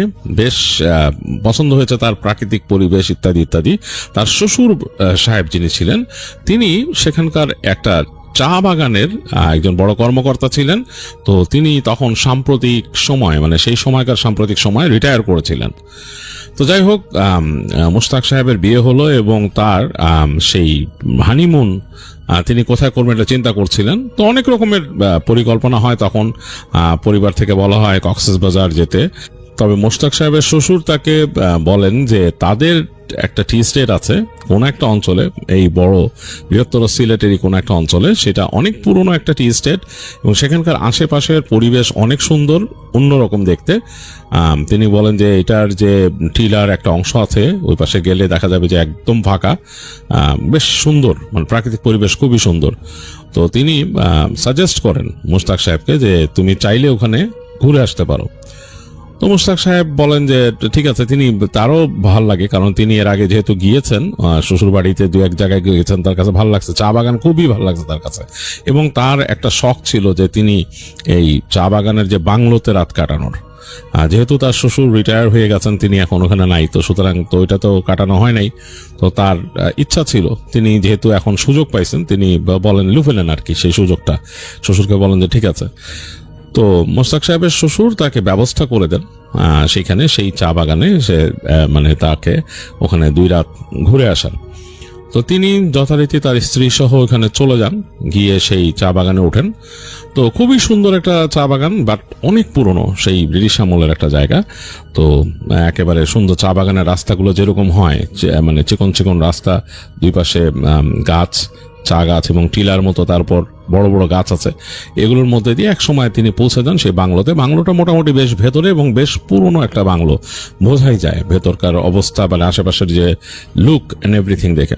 কিন্তু তার কাছে বেশ পছন্দ হয়েছে, মোশতাক সাহেবের পুরো জিনিসটা খুব পছন্দ হয়েছে, মানে নিখাত একটা প্রাকৃতিক পরিবেশ, কিন্তু সমস্যা হচ্ছে এখানে বিদ্যুৎ প্রায় থাকেই না বলা চলে। বিদ্যুৎ আসে চলে যায় এবং গেলে লং টাইমের জন্য যায়, মানে বেশ সাফারিং একটা জিনিস। তবে মোশতাক সাহেব খুব পছন্দ করেন, তিনি অ্যাডভেঞ্চার প্রিয় মানুষ। তিনি তার স্ত্রীকে বলেন যে আমার কাছে এইটাই ভালো লাগে, মানে এরকম যখন কারেন্ট থাকবে না তখন বসে থাকবো আমরা হারিকেন জ্বালিয়ে, মানে এটা খুব এনজয়েবল একটা জিনিস। বারান্দায় বসবো, রাতের বেলা প্রকৃতির শব্দ শুনবো। তো সেখানকার তিনি যখন এই কথাগুলো বলতেছিলেন তার ওয়াইফকে ওখানে বসে, তো তখন সেখানে যে তখনকার একজন কেয়ারটেকার ছিল, সে যাওয়ার সময় বলে যে স্যার একটা কথা বলি, যে রাতের বেলা বারান্দায় বসেন না। তো মোশতাক সাহেব বলছে কেন? বলে বাগান, চা বাগান তো অনেক মানে জিনিসপত্র আছে, এরকম বন্য প্রাণীও চলাফেরা করে এখান দিয়ে রাতের বেলা, খামাখা মানে দরকার নেই, বারান্দার মধ্যে বসার দরকার নেই রাতের বেলা, ঘরে থেকেন। এই দিনে ঘুরেন, বারান্দা আছেন, আমরাও তো আসি বিকালবেলা এখানে দিকে, রাত্রেবেলা থেকেন না। তো মোশতাক সাহেব জাস্ট লোকটার কথা শুনে বলে হু হা করে, কারণ তিনি মানসিকভাবে খুব মানে স্ট্রং একজন মানুষ, আর তিনি মানে খুব মানে আর কি মনে করেন যে এইসব এটা কোনো ব্যাপার না। এই ধরনের প্রাকৃতিক পরিবেশে আসলে যদি রাতের বেলা বাইরেই না থাকে তাহলে আর নেচারের কাছাকাছি থেকে কি লাভ। তিনি তো এই কারণেই আসছেন, এটাই পছন্দ করছেন। আর তিনি ছোটবেলা থেকে একটা কথা শুনতেন যে চা বাগানে নাকি ভূত থাকে, এটা ছোটবেলার থেকে অনেকের কাছে শুনছেন। তো অনেক বেশি অ্যাডভেঞ্চার প্রিয় হয় মোশতাক সাহেবের, এই শখটাও আছে যে এইরকম কিছু তিনি যদি দেখতে পান। তো যাই হোক, তাদেরকে মোটামুটি সব গোছায় টোছায় দিয়ে যে কেয়ারটেকার চলে যাচ্ছেন সন্ধ্যার সময়, বললেন যে স্যার আর কিছু লাগবে? তো বলতেছে যে না, আপনি সবকিছু ঠিকঠাক আছে, অসুবিধা নেই, আপনি যান, আমরা আছি। বলে ঠিক আছে স্যার, এখন তো যোগাযোগের উপায় নেই, আপনার যদি যোগাযোগের প্রয়োজন পড়ে তাহলে আমার কোয়ার্টারটা ওই যে পিছনে, দেখাই দিল যে হেঁটে ওই দূরে দেখা যাচ্ছে একটা ছোট্ট কোয়ার্টার, বলে যে ওইখানে এই করলে আমাকে পাবেন, আর ইনশাল্লাহ সকালে দেখা হবে, বলে ওই কেয়ারটেকার চলে যায়। তো মোশতাক সাহেব আছেন তার স্ত্রীকে নিয়ে রাতের বেলা, এই একটা মানে বাংলোর মতো আর কি, মানে বুঝতে পারছেন তো, যে একতলা বাড়ি হলো বাংলোর মতো, অনেকগুলা ঘর, কিচেন বাথরুম আছে, বেশ সুন্দর, খুব সুন্দর করে গোছানো। সেই 80-র দশকে ওইটাকে বেশ সুন্দর করে গোছা রাখছিল তারা। তো যাই হোক, বেশ ভালো লাগতেছে তার। তিনি তার ওয়াইফকে বলেন চা বানাইতে, এবং তারা বারান্দায় বসেই চা খান। তখন অলরেডি রাত হয়ে গেছে 8টার দিকে। তো চা নিয়ে তারা দুইজন যখন যে বারান্দায় বসছে তখনই ইলেকট্রিসিটি চলে গেল, মানে পুরা বাংলো অন্ধকার। তো তার ওয়াইফ বলতেছিল যে এই মোমবাতি জ্বালাবো নাকি, কারণ মোম দিয়ে গেছে অনেক। তো তখন মোশতাক সাহেব বলতেছে না, মোমবাতি জ্বালানোর দরকার নাই, এমনি থাকি, খুব সুন্দর জ্যোৎস্না আকাশে, দেখো কি সুন্দর আলো হচ্ছে, পুরো বারান্দাটা ভরে গেছে। তো মোশতাক সাহেবের স্ত্রী বলে যে আমার কাছে জানি কেমন লাগে, একটু ভয় ভয় লাগতেছে, এরকম দেখো না, রাত 8টা 8:30 বাজে, এই সময় মানে পুরা নিঝুম হয়ে গেছে চারিপাশ, এবং মনে হচ্ছে দূরে, মানে কোথাও দূরে তারা শব্দ শুনতেছে, মানে গান গাইলে বা ঢোল বাজাইলে যেরকম শব্দ আসে সেরকম গান এবং ঢোলের শব্দ আসতেছে দূর থেকে। মোশতাক সাহেব বলে যে এখানে ওই যে চা শ্রমিক যারা আছে ওরা মনে হয় এরকম গান বাজনা করে রাতের বেলা। যাই হোক, দুইজন বসে অনেকক্ষণ গল্প করছে এবং প্রকৃতি খুব এনজয় করতেছে, মানে অন্যরকম অবস্থা। তো এক সময় তারা ঘরে চলে আসলো, ঘরে চলে এসে ঘর লাগাই দিল এবং ভিতরে গেল, তাদের মতো মোমবাতি জ্বালায় তাদের মতো খাওয়া দাওয়া করলো রাতের, সবকিছু রেডি করা ছিল, খেয়ে দিয়ে তারা শুইতে চলে গেল। তো তখন প্রায় রাত 10টা বাজে। 10টার সময় কিন্তু নিশি রাত বলা চলে তখন, কারণ শহরেই তখন রাতের বেলা 10টার দিকে মানুষজন থাকতো না, 80-র দশক এরকম ছিল। আর এটা তো একেবারে চা বাগানের ভেতরে গহীনে, তো মানে একেবারে নিশি রাতের মতো অবস্থা। তখন তারা শুতে গেছে। তো শুয়ে শুয়ে তারা এমবিএন শব্দ শুনতেছে, আশেপাশে উদ্ভট ডাক শুনতেছে, প্রাণীর, এগুলা তারা শুনে নাই কখনো শহরে। খুব মানে মজা লাগতেছে মোশতাক সাহেবের কাছে। কিন্তু এক সময় এগুলো শুনতে শুনতে তার ঘুম চলে আসছে, ঘুমায় গেছে দুইজনই। হঠাৎ করে ঘুম ভাঙছে, এর মধ্যে মোশতাক সাহেবের ঘুম ভাঙছে। মনে হলো যে সে হঠাৎ করে মানে চোখ আধ বজা অবস্থায় তাকাইছে, ঘরটা অন্ধকার, অন্ধকারের মধ্যে সে আলোর ঝলকানি দেখতেছে। তো তখন তিনি বুঝতে পারলেন যে ঝড় হচ্ছে, বাইরে প্রচন্ড মেঘ ডাকতেছে এবং বিদ্যুৎ ফ্ল্যাশ করতেছে। তো অবাক হলে তিনি খেয়াল করলেন যে তাদের রুমের যেই দরজাটা, মানে তারা যেখানে ঘুমায় আছে বিছানাটা, তার সোজা কিন্তু মানে পায়ের দিকে, তাদের পায়ের দিকে সোজা গেলেই দরজা, বারান্দায় বেরোনোর, আর তার পাশে জানালা। তো ওই জানালার পাট খুলতেছে লাগতেছে বাতাসে, এবং ঘরের মধ্যে বাতাস ঢুকতেছে, দমকা বাতাস, এবং ঠাস ঠাস করে বাড়ি খাচ্ছে। এই শব্দেই মনে হয় তার ঘুম ভাঙছে। তো তিনি দেখলেন যে তার স্ত্রী বেঘরে ঘুমাচ্ছে, মানে তার মানে সে এখনো ঘুম। তো তিনি চিন্তা করলেন মোশতাক সাহেব যে না, স্ত্রীকে না জাগে আমি ঠিক করি। তো সে উঠে বসলেন, তিনি উঠে গেলেন দ্রুত। বিদ্যুতের ফ্ল্যাশ আছে, বাতাস এবং বৃষ্টির ছাট ঢুকে যাচ্ছে ভেতরে। দ্রুত যে তিনি জানলাগুলো লাগাইলেন, লাগায় এই পাশে জানলাগুলো লাগালেন, লাগায় পর্দাটা টেনে দিলেন। এরপরও ওই জানলার ফাঁক ফোকর দিয়ে, জানলাগুলো ছিল কাঠের, ফাঁক ফোকর দিয়েও বাতাস হুইসেল করে, যে চিকন ফাঁক দিয়ে বাতাসটা যে হুইসেল করতেছে। তো তিনি জাস্ট মোটামুটি পর্দাটা টেনে দিয়ে এই পাশে জানলার কাছে যখন গেছেন, লাগাইতে যাবেন আর কি, মানে জানলার কাছে, তার কাছে মনে হলো জানালার গ্রিল ধরে কেউ একজন দাঁড়ায় আছে। মানে অ্যাজ ইফ একটা মানুষ যদি জানালার গ্রিল দুটা ধরে দাঁড়ায় ঘরের দিকে তাকায় থাকে এরকম। তো তার একটু শরীর কাটা দিয়ে উঠছে জিনিসটা দেখে, কে এটা? তিনি নিজের অজান্তে বলছে, এই কে রে, এই কে, এই কে, এরকম বলে তিনি সামনে গেছেন। দেখলেন যে নাই, জানলার সামনে কেউ নাই, জানলা ফাঁকা, ওই বাতাস আসতেছে, পর্দা হুড় হুড় করে উঠতেছে, আর এই পাল্লা দুইটা এরকম বাড়ি খাচ্ছে এই পাশে। এবং প্রচন্ড বৃষ্টির ছাড় দেখে তিনি তাড়াতাড়ি লাগাই দিলেন, জানলাটা খোলা রাখলেন না। তো অবাক হইলেন তিনি, এক নজরে কিন্তু বাইরে বিদ্যুতের ফ্ল্যাশে বারান্দাটা দেখছেন, বারান্দায় কেউ নাই, খাকা করতেছে। এবং এই যে বাইরের বিদ্যুতের ফ্ল্যাশে যতদূর হঠাৎ করে দেখা যায়, তখন গাছপালা দেখা যায় এবং বৃষ্টির পানি যে পড়তেছে চারপাশে হু হু করে, সেটা দেখা যায়। তাদের বাংলোর যে ছাদ, সেটার মধ্যে মানে বৃষ্টি পড়তেছে, বেশ ঝুমঝুম বৃষ্টি পড়তেছে। এবং সামনে বারান্দাটা কিন্তু টিনের শেড করা, যেই রুমটাতে তারা আছেন সেটা ছাদ পাকা করা, কিন্তু সামনে বারান্দাটা টিনের শেড, ওইখানে ঝমঝম ঝমঝম শব্দ হচ্ছে।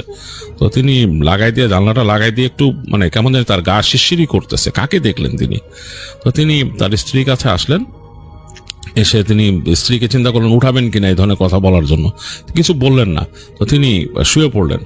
তো শুয়ে পড়ে যখন তিনি মানে ঘুম তার চলে আসছে, এই সময় তিনি ঘুমের মধ্যে শব্দ পাচ্ছেন যে তার স্ত্রী হাসতেছে, মানে তার স্ত্রীর হাসির শব্দ। তো তার মানে ঘুম যতটুকু আসছিল মানে সেটা টুটে গেছে। কি ব্যাপার, ওয়াইফ আসতেছে কেন, স্বপ্ন দেখতেছে নাকি? তো তিনি একটু ভয় পাচ্ছেন, এই হাসির শব্দটা তার কাছে ভয়ই লাগতেছে। একটু বাদে স্ত্রী খিলখিল করে হাসতেছে। তো তিনি ওই স্ত্রীকে ধাক্কা দিলেন। এই স্ত্রী মনে হইতেছে তার সাথে কথা বলতেছে, বলতেছে কি, বলে তুমি হাসতেছো কেন? বলে এমনি। অবাক হয়ে গেলেন তিনি, আরে এটা কেমন কথা যে এমনি বলতেছে, মানে স্ত্রী এরকম হাসতেছে বলছে এমনি। তো তিনি মানে চুপ করে গেছেন, না কিছু বলতেছেন না। অনেকক্ষণ মোশতাক সাহেব চুপচাপ করে আসেন, দেখলেন যে এক সময় মানে হাসি থেমে গেল তার স্ত্রীর, এবং এই ঝড় বৃষ্টি তো হচ্ছেই। তো এক সময় তিনিও ঘুমে একদম তলায় গেলেন এবং ঘুমায় গেছেন তিনি। পরদিন বেলা করে ঘুম ভাঙছে, ঘুম ভাঙার পরে তিনি উঠে তার মধ্যে দেখেছেন স্ত্রী নাই, তার জন্য হয়তো ব্রেকফাস্ট রেডি করতেছে। তো তিনি উঠে ফ্রেশ হতে গেলেন, ওখানকার বাথরুম ছিল ভিতরে, বাথরুম থেকে ফ্রেশ হয়ে আসলেন, দেখলেন একটু পরে নাস্তা দিচ্ছে তার স্ত্রী। এবং তাদের বাইরে, গেটের বাইরে মনে হয় যে কেয়ারটেকারও আসছে। কেয়ারটেকার কি জানি করতেছে ওইখানে, বলতেছে যে একেবারে বৃষ্টিতে ভাসায় দিছে। তো তিনি তার স্ত্রীকে বললেন, এই কি রাত্রেবেলা তুমি কি হাসাহাসি করতেছিলে কেন? তো তার স্ত্রী হা হয়ে তাকায় আছে, বলছে কি বল উল্টা পাল্টা কথা, আমি কিসের হাসাহাসি করবো, কি স্বপ্ন দেখছো না দেখছো কে জানে, হাসতেছিল তুমি এখানে, এই সেই। এগুলো বলে তিনি নাস্তা করলেন। নাস্তা করে একটু পর বাইরে গেলেন, দেখলেন যে কেয়ারটেকার ওই কিছু জিনিসপত্র ভেঙে চুরে পড়ছে, ডাল ডুল এগুলো সরাইতেছে সামনে। তো তারে তিনি বললেন যে এই যে আপনাদের এখানে কি কোনো রাতের বেলা মানুষ চলাফেরা করে? বলে কে কেন? বলে যে এই আমার জানলার কাছে কারে যেন দেখছি রাত্রেবেলা। তো ওই লোকটা কিছুক্ষণ তাকায় থাকলো তার দিকে, দেখে বলে কি জানলা লাগায় ঘুমান না আপনি? জানলা তো লাগাই দিছি মনে হয়। মনে হয় না, জানলাটা লাগায় ঘুমায়েন, আপনি তো আরেকদিন আসেন, আজকে রাত্রে আসেন না, জানলাটা লাগাই দিয়েন। তো আর কিছু বললো না। তার কাছে একটু বেয়াদব মনে হইলো মোশতাক সাহেবের, যে ওই কেয়ারটেকারটারে, মানে এই লোক এইভাবে কথা কেন বলে তার সাথে। যাই হোক, তিনি ভিতরে আসলেন এবং তারপরে তার মতো দুপুরে থাকলেন, খাওয়া দাওয়া করলেন। বিকালের দিকে তিনি তার স্ত্রীকে নিয়ে বেরোলেন হাঁটতে। তো হেঁটে যাচ্ছেন, হাঁটতে হাঁটতে হাঁটতে হাঁটতে ওই বাগানের এক প্রান্তে চলে আসছেন। এক প্রান্তে এসে দেখতেছেন যে এই জায়গায় মানে একদম রাস্তায় একটা চলে গেছে ডানে, একটা বাঁয়ে, একটা সোজা। তো তিনি চিন্তা করলেন যে বাঁয়েরটায় যাই, বাম দিকেরটা কেন জানি তাকে মানে মনে হলো যে বাম দিকে গেলে ভাল লাগবে, বা ওখানে হয়তো মানে দূর থেকে যতটুকু দৃষ্টি যাচ্ছে অতটুকু মনে হচ্ছে বাঁ দিকটা সুন্দর হবে বেশি। তো উনি বাঁ দিকে চলে গেলেন, কারণ রাস্তাগুলো কিন্তু মানে বিভিন্ন রকমেরই থাকে, মানে এরকম দিক থাকে। তো উনি বাঁ দিকে হেঁটে গেলেন। তো হাঁটতে হাঁটতে হাঁটতে এক জায়গায় আসলেন। আসার পর তিনি দেখলেন যে একটা কবরস্থান, এবং এই কবরস্থানটা একটা টিলার উপরে। তিনি খেয়াল করতেছেন যে কবরস্থানের মধ্যে বেশ কিছু কবর আছে এবং সেগুলোর সামনে টুমস্টোন দেওয়া ছোট ছোট। দুইটা কবর দেখলেন তিনি, দুইটা টুম বেশ বড় এবং দুইটা টুমস্টোনও বেশ বড়। তো তিনি আস্তে করে তার স্ত্রীকে বললেন যে চলো তো হেঁটে তিনি ভিতরে যেতে, স্ত্রী যেতে চাইতেছেন না, কবরস্থান দেখে তার ভয় লাগতেছে। আর এই কবরস্থানের ভিতরে যে কয়েকগুলো গাছ আছে কতগুলো, সেই গাছগুলোর মধ্যে পাতা টাতা নাই, মানে পত্রহীন গাছ, পাতা টাতা নাই, মনে হচ্ছে মরা গাছ। তার স্ত্রী বলতেছেন না যেও না, এখানে যাবো না সেই। তো তিনি আরে ধুর সুন্দর, আসো আসো আসো। মুস্তাক সাহেব তার স্ত্রীকে নিয়ে টেনে ওখানে ঢুকাইলেন। ঢুকায় তিনি হেঁটে ওই যে বড় যে টুমটা আছে ওইটার কাছে গেলেন, সেটার নাম পড়লেন, একজন বিদেশি ভদ্রলোকের কবর ওইখানে। যাই হোক, ওইটা পড়লেন, পড়ে তিনি দেখলেন দেখো এখানে হয়তো ছিলেন এক সময় এই সেই, ওই লোকের কথা বললেন, বলে বাদ দাও চলো আমরা সামনে যাই। তিনি কবরস্থানের ভিতরটা মোস্তাক সাহেবের বেশ ভালো লাগতেছিল, তো তিনি হেঁটে একেবারে চলে গেলেন ওই কর্নারে। দেখলেন যে এই কবরস্থানের পাশে একটা ছোট্ট বেড়ার মতো দেয়া আছে, মানে যেটা দিয়ে প্রান্তটা করা, টিলার আরেক প্রান্ত। তো নিচে তাকায় দেখতেছেন টিলাটা এখান থেকে খাড়া নেমে গেছে এবং তারপরে আবার সেই চা বাগান শুরু হয়েছে এখানে। আর ওই সাইডে কিছু টিলার ওখান থেকে সূর্য মানে নেমে যাচ্ছে আর কি, মানে একটু সূর্য ডুবে যাবে। তো তিনি বলছেন ওয়াও দেখো কি সুন্দর সূর্যাস্ত, চলো আমরা এখানে বসে থাকি। তো তার স্ত্রী না করতেছিল, তিনি তারপরে স্ত্রীকে নিয়ে বসলেন এখানে, বসে বসে সূর্যাস্ত দেখতেছেন। তো দেখতেছেন যে সূর্য আস্তে আস্তে ডুবতেছে এবং অসাধারণ লাগতেছে, শহরে তো এগুলো দেখা হয় না সাধারণত। তো সূর্য এক সময় আস্তে আস্তে নেমে একেবারে মানে লালচে হয়ে গেল ওই পাশটা, পুরো সময়টা ওখানে থাকলেন তিনি। তো মানে এখন কিন্তু গোধূলিটা পার হয়ে যাচ্ছে, মানে একদম মানে অন্ধকার হয়ে যাবে এখন। তো এই সময় তার স্ত্রী বলতেছেন যে আমার জানি কেমন লাগতেছে, চলো আমরা যাই। হ্যাঁ মানে ভালো লাগতেছে না, আবার কালকে ঝড় হয়েছে, আজকে যদি এরকম ঝড় বৃষ্টি আসে। বলে আরে না কিচ্ছু হবে না, বিকালবেলা আকাশ পরিষ্কার, কোনো সমস্যা নেই, বসো আরেকটু বসো, ভালোই তো লাগতেছে। তো মোস্তাক সাহেব বললেন কি ওখানে বসে থাকলেন। বসে থাকতে থাকতে এক সময় বলে চাঁদ ওঠা দেখবো। তো গল্প করতেছেন স্ত্রীর সাথে, বিভিন্ন গল্প করতেছে, একসময় চাঁদও উঠছে আকাশে। তো চাঁদটা দেখেও তার কাছে অসাধারণ লাগলো। তো তিনি বললেন যে আরে এই জায়গায় তো সময় কাটানো যায়। তার ওয়াইফ বলতেছে যে না এটা কবরস্থানের মধ্যে আমার ভালো লাগতেছে না, চলো চলে যাই। তো তিনি তারপর অনেকক্ষণ পর অবস্থা মানে বিরক্ত হয়ে মনে হলো যে উনি চলে যাবে আর কি। তো হেঁটে আসতেছেন, তো বড় যে টুমস্টোনের পাশে যে গাছটা, তো সেটার মধ্যে দেখতেছেন তিনি একটা এরকম ডাল। তিনি মানে গল্প করতে করতে খেয়ালি বসে, তখন যুবক বয়সে লাফ দিয়ে তিনি ডালটা ধরছেন, ধরে এরকম টান দিছেন। মানে হয়তো উনি দেখতে চাইছেন যে ডালটা কতটুকু স্টিফ।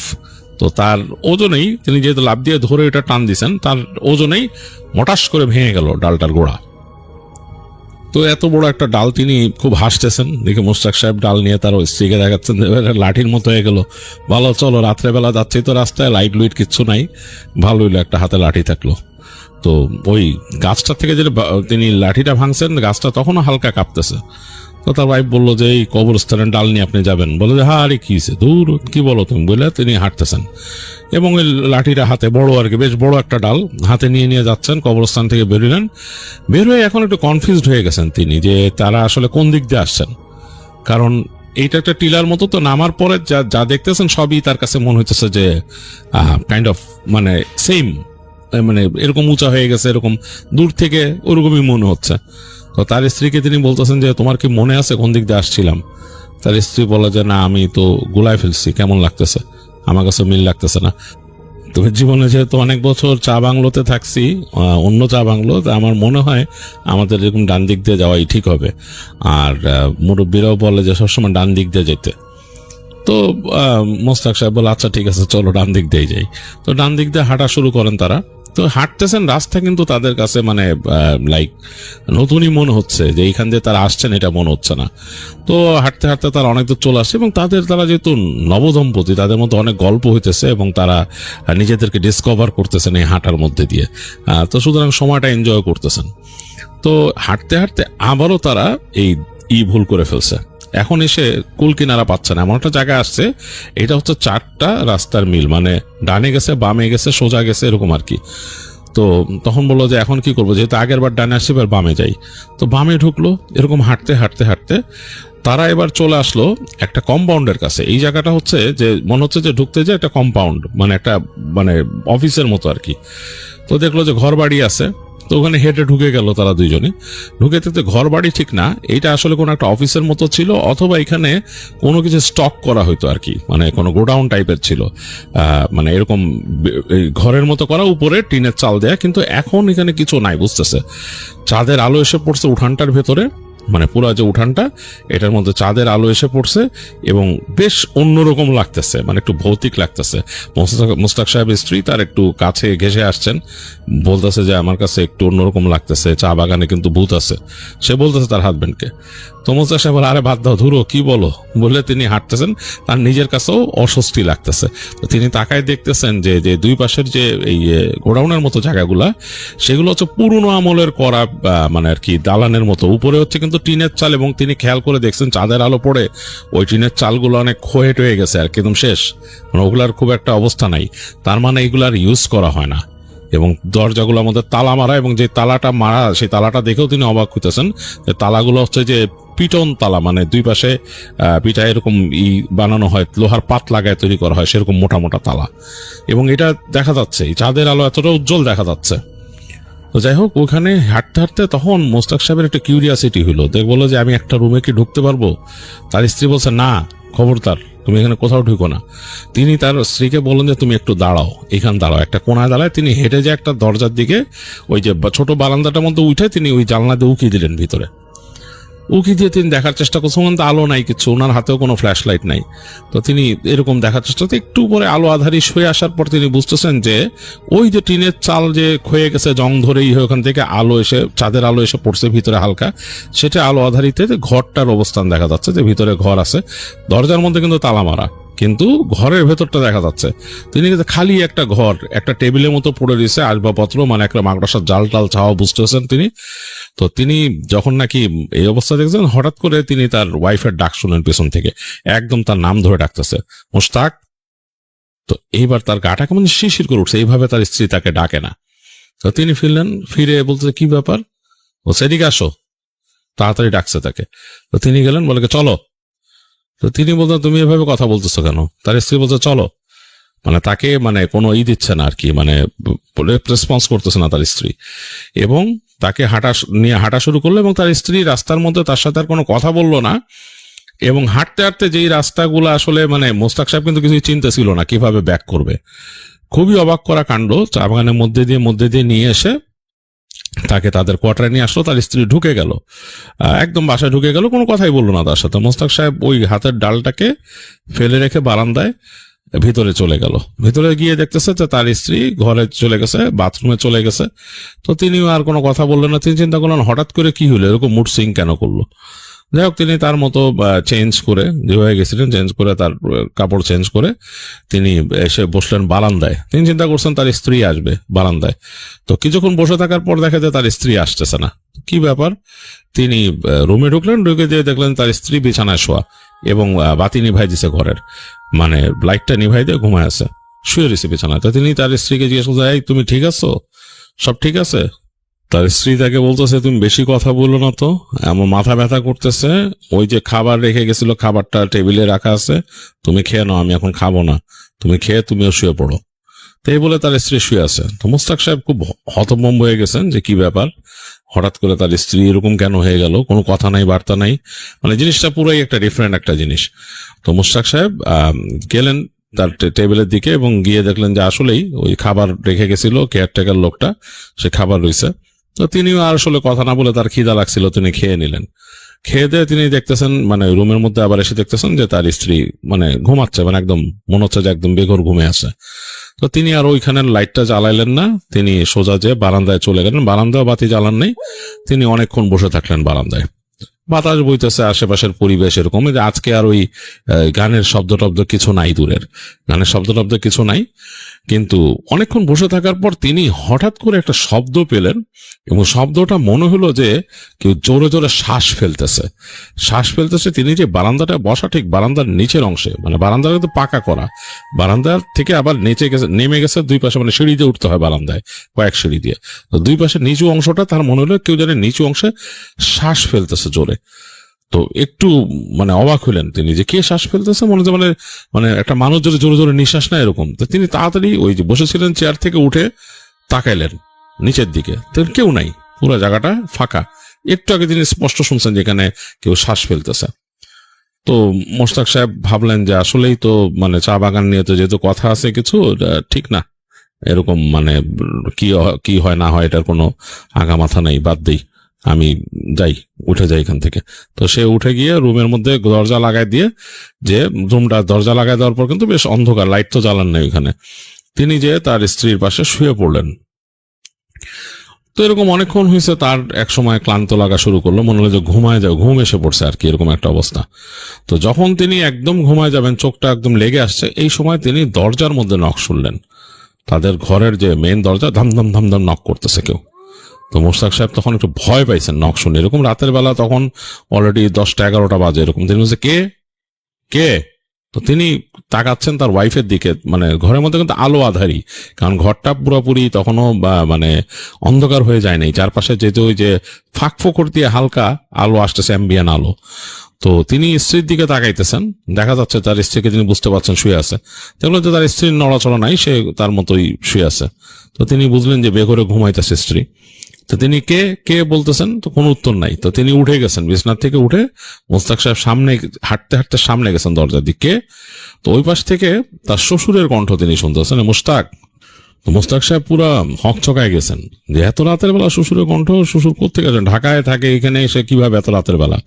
তো তিনি বলছেন আব্বা, বলতে বলতে দরজা খুলে ফেলছেন, বলে সামনে গেছেন, যে দেখতেছে যে হ্যাঁ, তাদের বাংলোর সামনে যে এই যে কয়েকটা সিঁড়িতে উঠতে হয়, তার নিচে ওনার শ্বশুর দাঁড়ায় আছেন।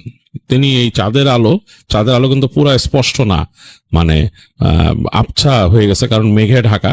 এর মধ্যে দেখতে তার শ্বশুর যে সাফারি স্যুট পরে, ওই সময় মানুষ অনেকে সাফারি স্যুট পরতো, সাফারি স্যুট পরা তিনি দাঁড়ায় আছেন নিচে। তাকে বলতেছে, নিচে আসো, নিচে আসো। তো তিনি মানে মোশতাক সাহেব মানে অবাক হয়েছেন খুবই, কিন্তু কি করবেন, তিনি যেহেতু শ্বশুর ডাকতেছে নিচে আসো, তিনি হেঁটে নেমে আসলেন ওইখানে। আসার পরে তার শ্বশুর হাঁটা ধরলো, বলে আমার সাথে আসো তাড়াতাড়ি।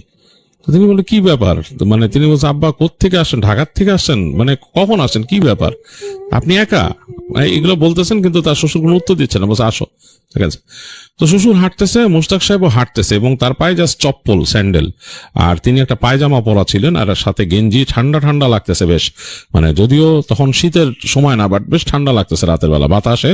তিনি দেখতেন তার শ্বশুর একদম হন হন করে হেঁটে যাচ্ছে, তিনিও হেঁটে যাচ্ছেন, মোশতাক সাহেব হেঁটে হেঁটে যাচ্ছেন। তো হাঁটতে হাঁটতে তিনি একদম মানে একটা জায়গা আসলে যে বাঁক, মানে এইদিকে ডানে বামে, তো দেখলেন শ্বশুর একদিকে চলে গেল। তো মোশতাক সাহেব তার শ্বশুরকে আরেকবার ডাকলেন যে আব্বা কই যান আপনি, আব্বা কই যান? তো শ্বশুর কোনো উত্তর দিচ্ছে না।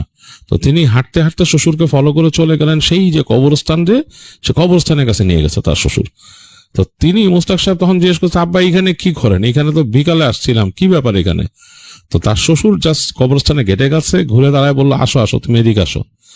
তো নিয়ে গেল তাকে ওই ইসের কাছে, এবং হেঁটে হেঁটে একদম কর্নারে চলে গেল, যেখানটায় তারা বসছিল, মানে সে আর তার স্ত্রী বসছিল, ওই জায়গায় চলে গেল। মোশতাক সাহেবকে আবার ডাকতেছে এরকম হাত দিয়ে, সে দেখতেছে এখানে কিন্তু শ্বশুরকে পুরো দেখতেছে না, সে চেহারাটা দেখা যাচ্ছে না, চেহারার অভিব্যক্তি। সে দেখতেছে যে তার শ্বশুরের মানে এই চাঁদের আলোর ব্যাকগ্রাউন্ডে তার শ্বশুরের অবয়বটা তাকে ডাকতেছে। তো মোশতাক সাহেব হেঁটে গেছে যে হ্যাঁ বাকি এইখানে বুঝলাম না, সে খুবই অবাক তিনি, কিন্তু কোনো একটা মোহে তিনি গেছেন কথা বলতে। এটা স্বাভাবিকভাবে তার নিজের যে অ্যাকচুয়ালি পার্সোনালিটি, সেটা তো তিনি এটার মানে তার শ্বশুরকে যে প্রশ্ন করবেন বা হাঁটবেন না বা যাবেন না, এটা করতে পারেন নাই। তিনি চিন্তা করছেন আমার শ্বশুর ডাকতেছে এবং আমাকে খুব আদর করেন, তিনি এরকম নিয়ে গেছেন। তো তখন তিনি শ্বশুরের সামনে আসলেন, দেখলেন তার শ্বশুর হেসে দিল তার সামনে। হাসলো কি, মানে মুখটা হাসি হাসি হলো, তার দাঁতগুলো বেরোয় গেল মুখের, মানে মুখ দাঁত দেখা যাচ্ছে চাঁদের আলোতে, স্বাভাবিক দাঁত, মানে মানুষেরই দাঁত, কিন্তু অভিব্যক্তিটা খুবই আশ্চর্যজনক। তিনি হাসতেছেন, তার দাঁতগুলো দেখা যাচ্ছে দুই পাটি, এইভাবে তিনি হাসেন না। মোশতাক সাহেব কখনো এরকম হাসতে দেখেননি। হাসিটা অনেকটা ইভেল টাইপের, মানে সাধারণ মানুষ যেমন হাসে সেরকম না। তো ওনার পার্সোনালিটির সাথেও মিল খায় না, মোশতাক সাহেবের শ্বশুরের পার্সোনালিটির সাথেও ওই হাসি যায় না। ওরকম হাসলো এবং তারপরে তাকে ধাক্কা দিল মোশতাক সাহেবকে একটা। মোশতাক সাহেব গড়ায় পড়লেন, ওই টিলার থেকে গড়ায় পড়ছেন, ওখানে বেড়া ছিল ছোট্ট একটা, ওই বেড়াটা তার কোনো কাজে আসে না, তিনি গড়ায় পড়ছেন এবং গড়াচ্ছেন তিনি, ওখান থেকে একদম গড়ায় পড়ে যাচ্ছেন টিলার থেকে, এবং তিনি শব্দ পাচ্ছেন যে মনে হচ্ছে তার পেছনে ওই পাহাড়ের উপর থেকে ছ্যাঁচড়ায় কেউ আসতেছে টিলার উপর দিয়ে। মোশতাক সাহেব পড়তে পড়তে গড়াইতে গড়াইতে যে একদম প্রচন্ড ব্যথা পাইছেন, যে তিনি পড়লেন একটা কর্নারে চা গাছের ওইখানে। সেখান থেকে তিনি হাসড়ে পাছড়ে কোনো মতে উঠে নিজের শরীর ধরতেছেন, কোমর ব্যথা পাইছেন, ছিলে গেছে হাত পা। তিনি দেখতেছেন যে তার শ্বশুরের মতো যে ইটা মানে অবয়বটা ছিল সেটা তার দিকে আসতেছে, কিন্তু এখন আর তার শরীরে কোনো সাফারি স্যুট বা কিছু বোঝা যাচ্ছে না, মনে হচ্ছে কালো কুচকুচে রঙের কিছু একটা তার পিছে দৌড়ে আসতেছে। মোশতাক সাহেব দৌড় দিলেন, মানে তার উঠে তিনি দৌড় দিলেন, তার আসলে আর কোনো মানে সেন্স নাই যে এটা মানে তার শ্বশুর বা কি বা তিনি কোন দিকে যাবেন, কোনো মানে জাস্ট হিউম্যান ইনস্টিংক্ট, মানে মানুষ যেরকম প্রচন্ড ভয় পেলে বা কিছু করলে চাপ করে সেটাই করলেন, তিনি দৌড় দিলেন। দৌড়াইতে দৌড়াইতে তিনি দেখলেন যে এই পাশ থেকে একটা খালের মতো গেছে, ওইটার কর্নারে যে তিনি থমকায় গেছেন, আর কোথায় যাবেন। এই সময় মনে হলো তার শরীরের উপর কিছু একটা ঝাঁপায় পড়লো, পুরা খালের মধ্যে পড়ে নাই, খালের পাড়টা ছিল কাদা কাদা, কারণ বৃষ্টি হচ্ছে তাকে কাদা কাদা, ওইটার মধ্যে পড়লেন। পড়ার পর তিনি বুঝতেছেন যে তাকে ঠেসে কাদার নিচে ঢাবাই দিতেছে, মানে তাকে একদম মানে কাদার নিচে ডাবায় ফেলতেছে, এরকম একটা অবস্থা। তো মোশতাক সাহেব অনেক চেষ্টা করতেছেন, তার মুখ পানির নিচে চলে যায়, মানে কাদা পানি যেটা কাদা পানির মুখে চলে যায়, তিনি আবার মাথা অনেক কষ্টে উপরে জায়গায় তোলেন, ফুটফুট করেন, মুখ দিয়ে করেন, বাবল উঠে যায় পানিতে। তো তিনি ওই সময় মানে দোয়া পড়া শুরু করছেন, মনে মনে দোয়া পড়তেছেন, মানে আল্লাহর কাছে সাহায্য চাইতেছেন আমার বাচ্চা। তারপর তিনি 2 পা একসাথে করে, মানে যেটা তার উপর চেপে বসছে, তিনি কিন্তু এখন বুঝতে পারতেছেন না কি চেপে বসছে, তার মনে হইতেছে একটা মানুষের মতো কিছু তার উপর চেপে বসছে। 2 পা একসাথে করে তিনি প্রচন্ড জোরে একটা লাথি দিলেন এবং দোয়া পড়ে আর কি মুখ দিয়ে বের হয়ে গেছে দোয়া, এবং ওইটা মনে হলো তার উপর থেকে ছুটে সরে এক পাশে, মানে তাকে হালকা হয়েছে। তিনি লাফ দিয়ে কোনো মতো উঠে বসছেন, তার শরীরে তার হার্ট ধুক ধুক ধুক ধুক ধুক ধুক ধুক ধুক করতেছে, তিনি পুরা কাদায় মাখামাখি শরীর। তাকায় দেখলেন যে তার থেকে কয়েক হাত দূরে এরকম একদম ডার্ক একটা অবয়ব, সেটার শরীরের কিছু বোঝা যাচ্ছে না, একটা মানুষের আকৃতি কিন্তু ডার্ক একটা অবয়ব, এবং ওইটা নিঃশ্বাস ছাড়তেছে জোরে জোরে, এবং সেই নিঃশ্বাসটা তিনি শুনতেছেন এইখান থেকে, এবং নিঃশ্বাসের শেষ প্রান্তটা কেমন জানি মানে হয়ে যাচ্ছে, মনে হচ্ছে যে খুব মানে কোনো মানুষের যদি মানে বুকের মধ্যে অনেক কনজাকশন থাকে যেভাবে নিঃশ্বাসটা ওই রকম।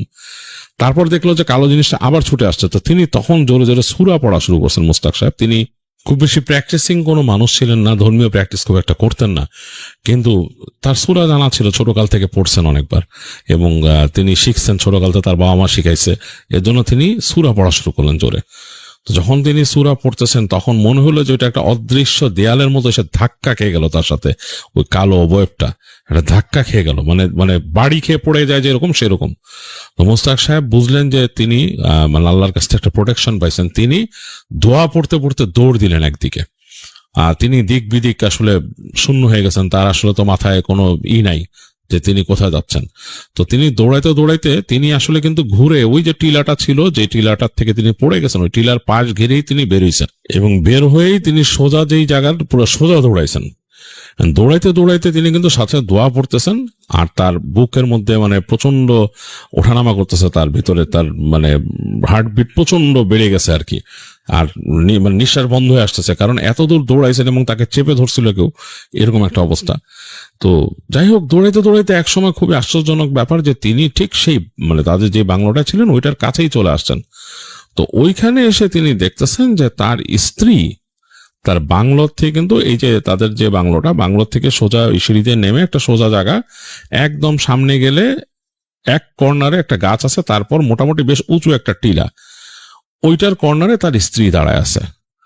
তো তিনি ওই স্ত্রীকে দেখে তিনি বুঝতে পারলেন না যে কি ব্যাপার, তার কাছে মনে হলো যে তার স্ত্রী ওখান থেকে লাফ দিবে এরকম। তো তিনি স্ত্রীর নাম ধরে জোরে ডাক দিলেন, দৌড়াইতেই জোরে ডাক দিলেন।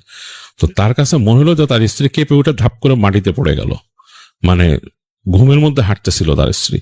তো তিনি দৌড় দিয়ে যে আগে স্ত্রীকে ধরলেন, ধরে পাজা কোল করে উঠায় নিলেন, তার 2 হাতে উঠায় তিনি দ্রুত হেঁটে বাংলোর মধ্যে ঢুকলেন। ঢুকে দেখতেছেন যে মানে পুরা ঘর তো অন্ধকার তখনও। তো বাতি জ্বালাইতে গেলেন, দেখলেন বাতি জ্বলে না বাংলোতে। তো তিনি তাড়াতাড়ি তার স্ত্রীকে রাখলেন বিছানায় রেখে দরজা লাগাই দিয়েছেন। তার নিজের শরীর তো কাদা পানিতে ভরা, এবং তিনি ওখানে বসে বসে দোয়া পড়তেছেন বিছানার পাশে। একটু পরে তার কাছে মনে হলো যে তার এখানে ঝড় শুরু হয়েছে, কারণ তার এই ঘরটার আশেপাশে দরজা জানলা ধুম তাম বাড়ি মারতেছে। তার যে দরজা লাগাইছেন দরজার মধ্যে কিল হইতেছে, মানে কেউ মনে কিলাচ্ছে, মানে ধম করে কিল দিতেছে, এরকম একটা অবস্থা, ভয়ঙ্কর অবস্থা, মানে একদম মানে মনে হচ্ছে যে তার ঘর ওলট পালট করে ফেলবে, এরকম একটা অবস্থা। তো ভয়ঙ্কর রকম একটা এক্সপিরিয়েন্স, এবং মানে মনে হচ্ছে মোশতাক সাহেবের যে তিনি কলাপস করবেন এরকম।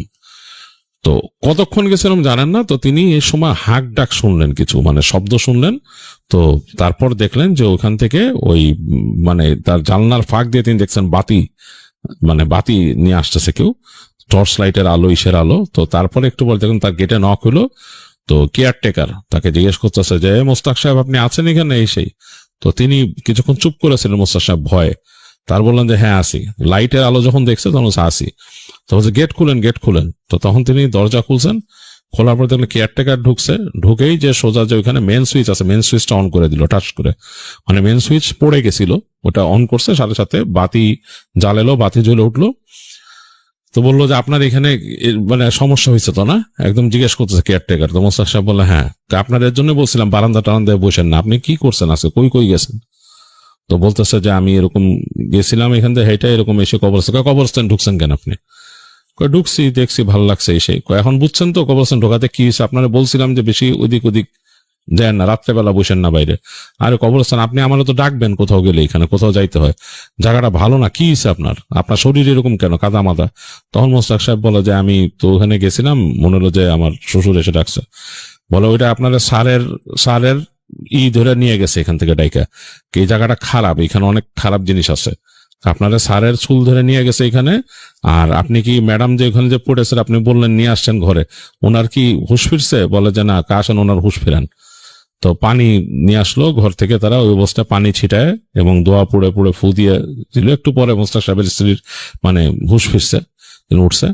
তো বললো যে ওনারাও তো আসর করছিল, ওনারা আসর করছে দেখে উনি হেঁটে গেছে। আপনার দুইজনটাই শেষ করতো আজকে, এই ভালো না। আপনি আর এখান থেকে আর কি করছেন? বলে যে আমি, তখন মোস্তাক সাহেব মনে পড়লো, তিনি বললো যে আমি কবরস্থানের মতো ডাল ভাঙছিলাম। বলে আরে আপনি কি যে করছেন? ওইটা হইলো অনেক আগের আমলের ইংলিশ সাহেবের ওই জায়গাটা অনেকে বলে যে ইংলিশ সাহেবের ওইখানে দেখে, মানে জায়গাটা ভালো না, সুবিধার না। আপনি খামাখা আমরা বলছি, আমি কি খামাখা আপনারা বলছি যে বাইরে যান না, বারান্দায় বসেন না বেশি? আপনি কোথাও যাইবেন আমার বললে তো আমি ঘুরাইতাম আপনার এখানে নিয়ে দিব দিক। এগুলা কেন করছেন? এখন এই যে রাত্রেবেলায় দেখছেন ওই যে আপনার এখানে যাদের থাকতে দিবে না তাদের নিয়ে এরকম সমস্যা করে। আমি তো এখানে রাত্রেবেলা চিন্তা করতেছিলাম যে আপনি প্রথম দিন যেহেতু কিছু বলেন নাই, আপনি মনে হয় এখানে অ্যাডজাস্ট হয়েছেন, অসুবিধা নেই। কিন্তু আমি এখানে শব্দ পাইছি, আপনার এই দরজা জানলা বেড়াবেড়ি শব্দ পাইছি, এরপরে আমি উঠে আসছি। যাই হোক, ওই লোক কেয়ারটেকার তাদের সাথে বাকি ভোর পর্যন্ত থাকার পর মোস্তাক সাহেবের মজা ওই লোকটাকে রেখেই নিজে ফ্রেশ হয়ে আসে। আসার পর তার স্ত্রীকে দেখে, তার স্ত্রী একদম থুম মেরে আছে, কথা বলে না। তো যতক্ষণ ভোরবেলা হয় ঠিক আজানের দিকে তার স্ত্রীর অবস্থাটা স্বাভাবিক আচরণ করে। কিন্তু খুব আশ্চর্যজনক ভাবে তার স্ত্রী বলে তার নাকি তেমন কিছুই মনে নাই রাতের ঘটনা। তো যাই হোক, পরদিন ওই দিন বিদায় নেওয়ার সময় কেয়ারটেকার তাকে বলে দেয় যে আপনি আপনার স্ত্রীকে ঢাকায় নিয়েই কোনো ভালো হুজুর দিয়া ঝাড়াবেন, আপনার নিজেরও ঝাড়াবেন, কারণ এই জায়গাটা ভালো ছিল না, আপনার এখানে নিয়ম মাইনা থাকা উচিত ছিল, মানে যা বলছিলাম এগুলো শোনা উচিত ছিল। আর এই গেস্ট বাংলো, এখানে সবাই থাকতে পারে না, অনেকেরই সমস্যা হয়। হ্যাঁ, মানে সবাই নিয়ম মাইনা থাকতে হয়, রাত্রেবেলায় বাইরানো হাঁটা চলা ঠিক না। এটা তো আমাদের চা বাবুর বাংলো না, চা বাবুর বাংলো আরেক সাইডে অন্য জায়গায়। তো এইখানে এরকম হয়, তো নিয়ম মানতে হয়। আমি এদের জন্যই বলছিলাম আপনারে, আপনি ঢাকায় যায় আপনি ম্যাডামরা একটু ঝাড়ায়েন, আপনি নিজেও ঝাড়েন, হুজুরে দিয়ে আপনার নিজেরও ঝাড়ায়েন। যাক, মোস্তাক সাহেব ওখান থেকে চলে আসে এবং রাস্তার মধ্যে তিনি বারবার তার স্ত্রীকে টেক কেয়ার করেন, বা ঢাকা আসার পথে যাতে সব ঠিক আছে কিনা তিনি মেক শিওর করেন। এবং ঢাকায় এসে তিনি যখন নিজের এলাকায় ঢোকেন তার কাছে মনে হয় যে তার অনেক সাহস বেড়ে গেছে, পুরো সময়টা তার কাছে অসহায় লাগতেছিল। এখানে তিনি ঢাকায় আসার পরই তিনি যে তাদের পরিচিত, তাদের এলাকার যে মসজিদের ইমাম সাহেব আছে তার কাছে যান, তাকে সব বলেন যে এরকম এরকম হয়েছে। ইমাম সাহেব প্রথমেই তাকে ঝেড়ে দেন, ঝাড়ার পর তিনি বলেন যে আচ্ছা আমি আপনার বাসায় দেখি আসবো। তো পরদিন তার বাসায় আসেন ইমাম সাহেব আসরের পরে, এসে তার স্ত্রীকে বলেন যে আসতে আর কি, তার মায়ের সাথে পর্দা করে। তা আসার পরে ইমাম সাহেব তাকে ঝেড়ে দেন, দূর থেকে ঝেড়ে দেন এবং বলেন যে পড়া পানি দিয়ে দেন, আর বলেন যে আমল করতে, এগুলো করতে, এই আমলগুলা করেন, ইনশাল্লাহ অসুবিধা হবে না। বলছে যে আপনারা যে জায়গায় গেছেন ওই জায়গায় খারাপ জিনিস আছে, খারাপ জিন আছে, অনেক পুরনো খারাপ জিন, এবং এগুলা মানুষকে সমস্যা করে, এবং জিনদের মধ্যে কিছু আছে হয়তো আপনি তারে কোনোভাবে বিরক্ত করে ফেলছেন, ওই তার ওখানে যে আপনি তার সময় নষ্ট করছেন। আর এই দুষ্ট জিনরা মেয়েদের প্রতি নজর দেয়, আর আপনাদের তো নববিবাহিত আপনারা, তো দুষ্ট জিনদের এটা একটা কাজ, চেষ্টা করছিল আপনাদের ক্ষতি করতে। তো যাই হোক, এই ছিল জামিল আহমেদের শেয়ার করা ঘটনা, যেটা আপনাদের সাথে শেয়ার করে ফেললাম।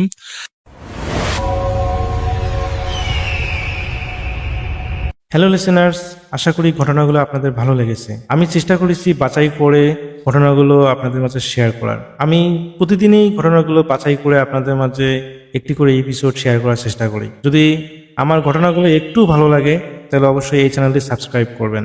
আর আপনারা কোথা থেকে এই ঘটনাগুলো শুনতেছেন যদি আপনাদের ঠিকানাগুলো জানান তাহলে আমি অনেক কৃতজ্ঞ হব। তাহলে আমি বুঝতে পারবো যে আপনারা কোথা থেকে কে কোথা থেকে শুনতেছেন। এছাড়াও আপনাদের মাঝে যদি কোনো ঘটনা থেকে থাকে তাহলে অবশ্যই আমাদের ইমেলে দেওয়া ঠিকানায় ঘটনাটা পাঠাবেন। তাহলে নেক্সট এপিসোডে ঘটনা আপনার সেই ঘটনাটা আমরা রাসেল ভাইয়ের মাধ্যমে অথবা আমরা নিজেরা পড়ে শোনাবো। তো ভালো থাকবেন, সুস্থ থাকবেন, এই প্রত্যাশায় আজকের মতো বিদায় নিচ্ছি।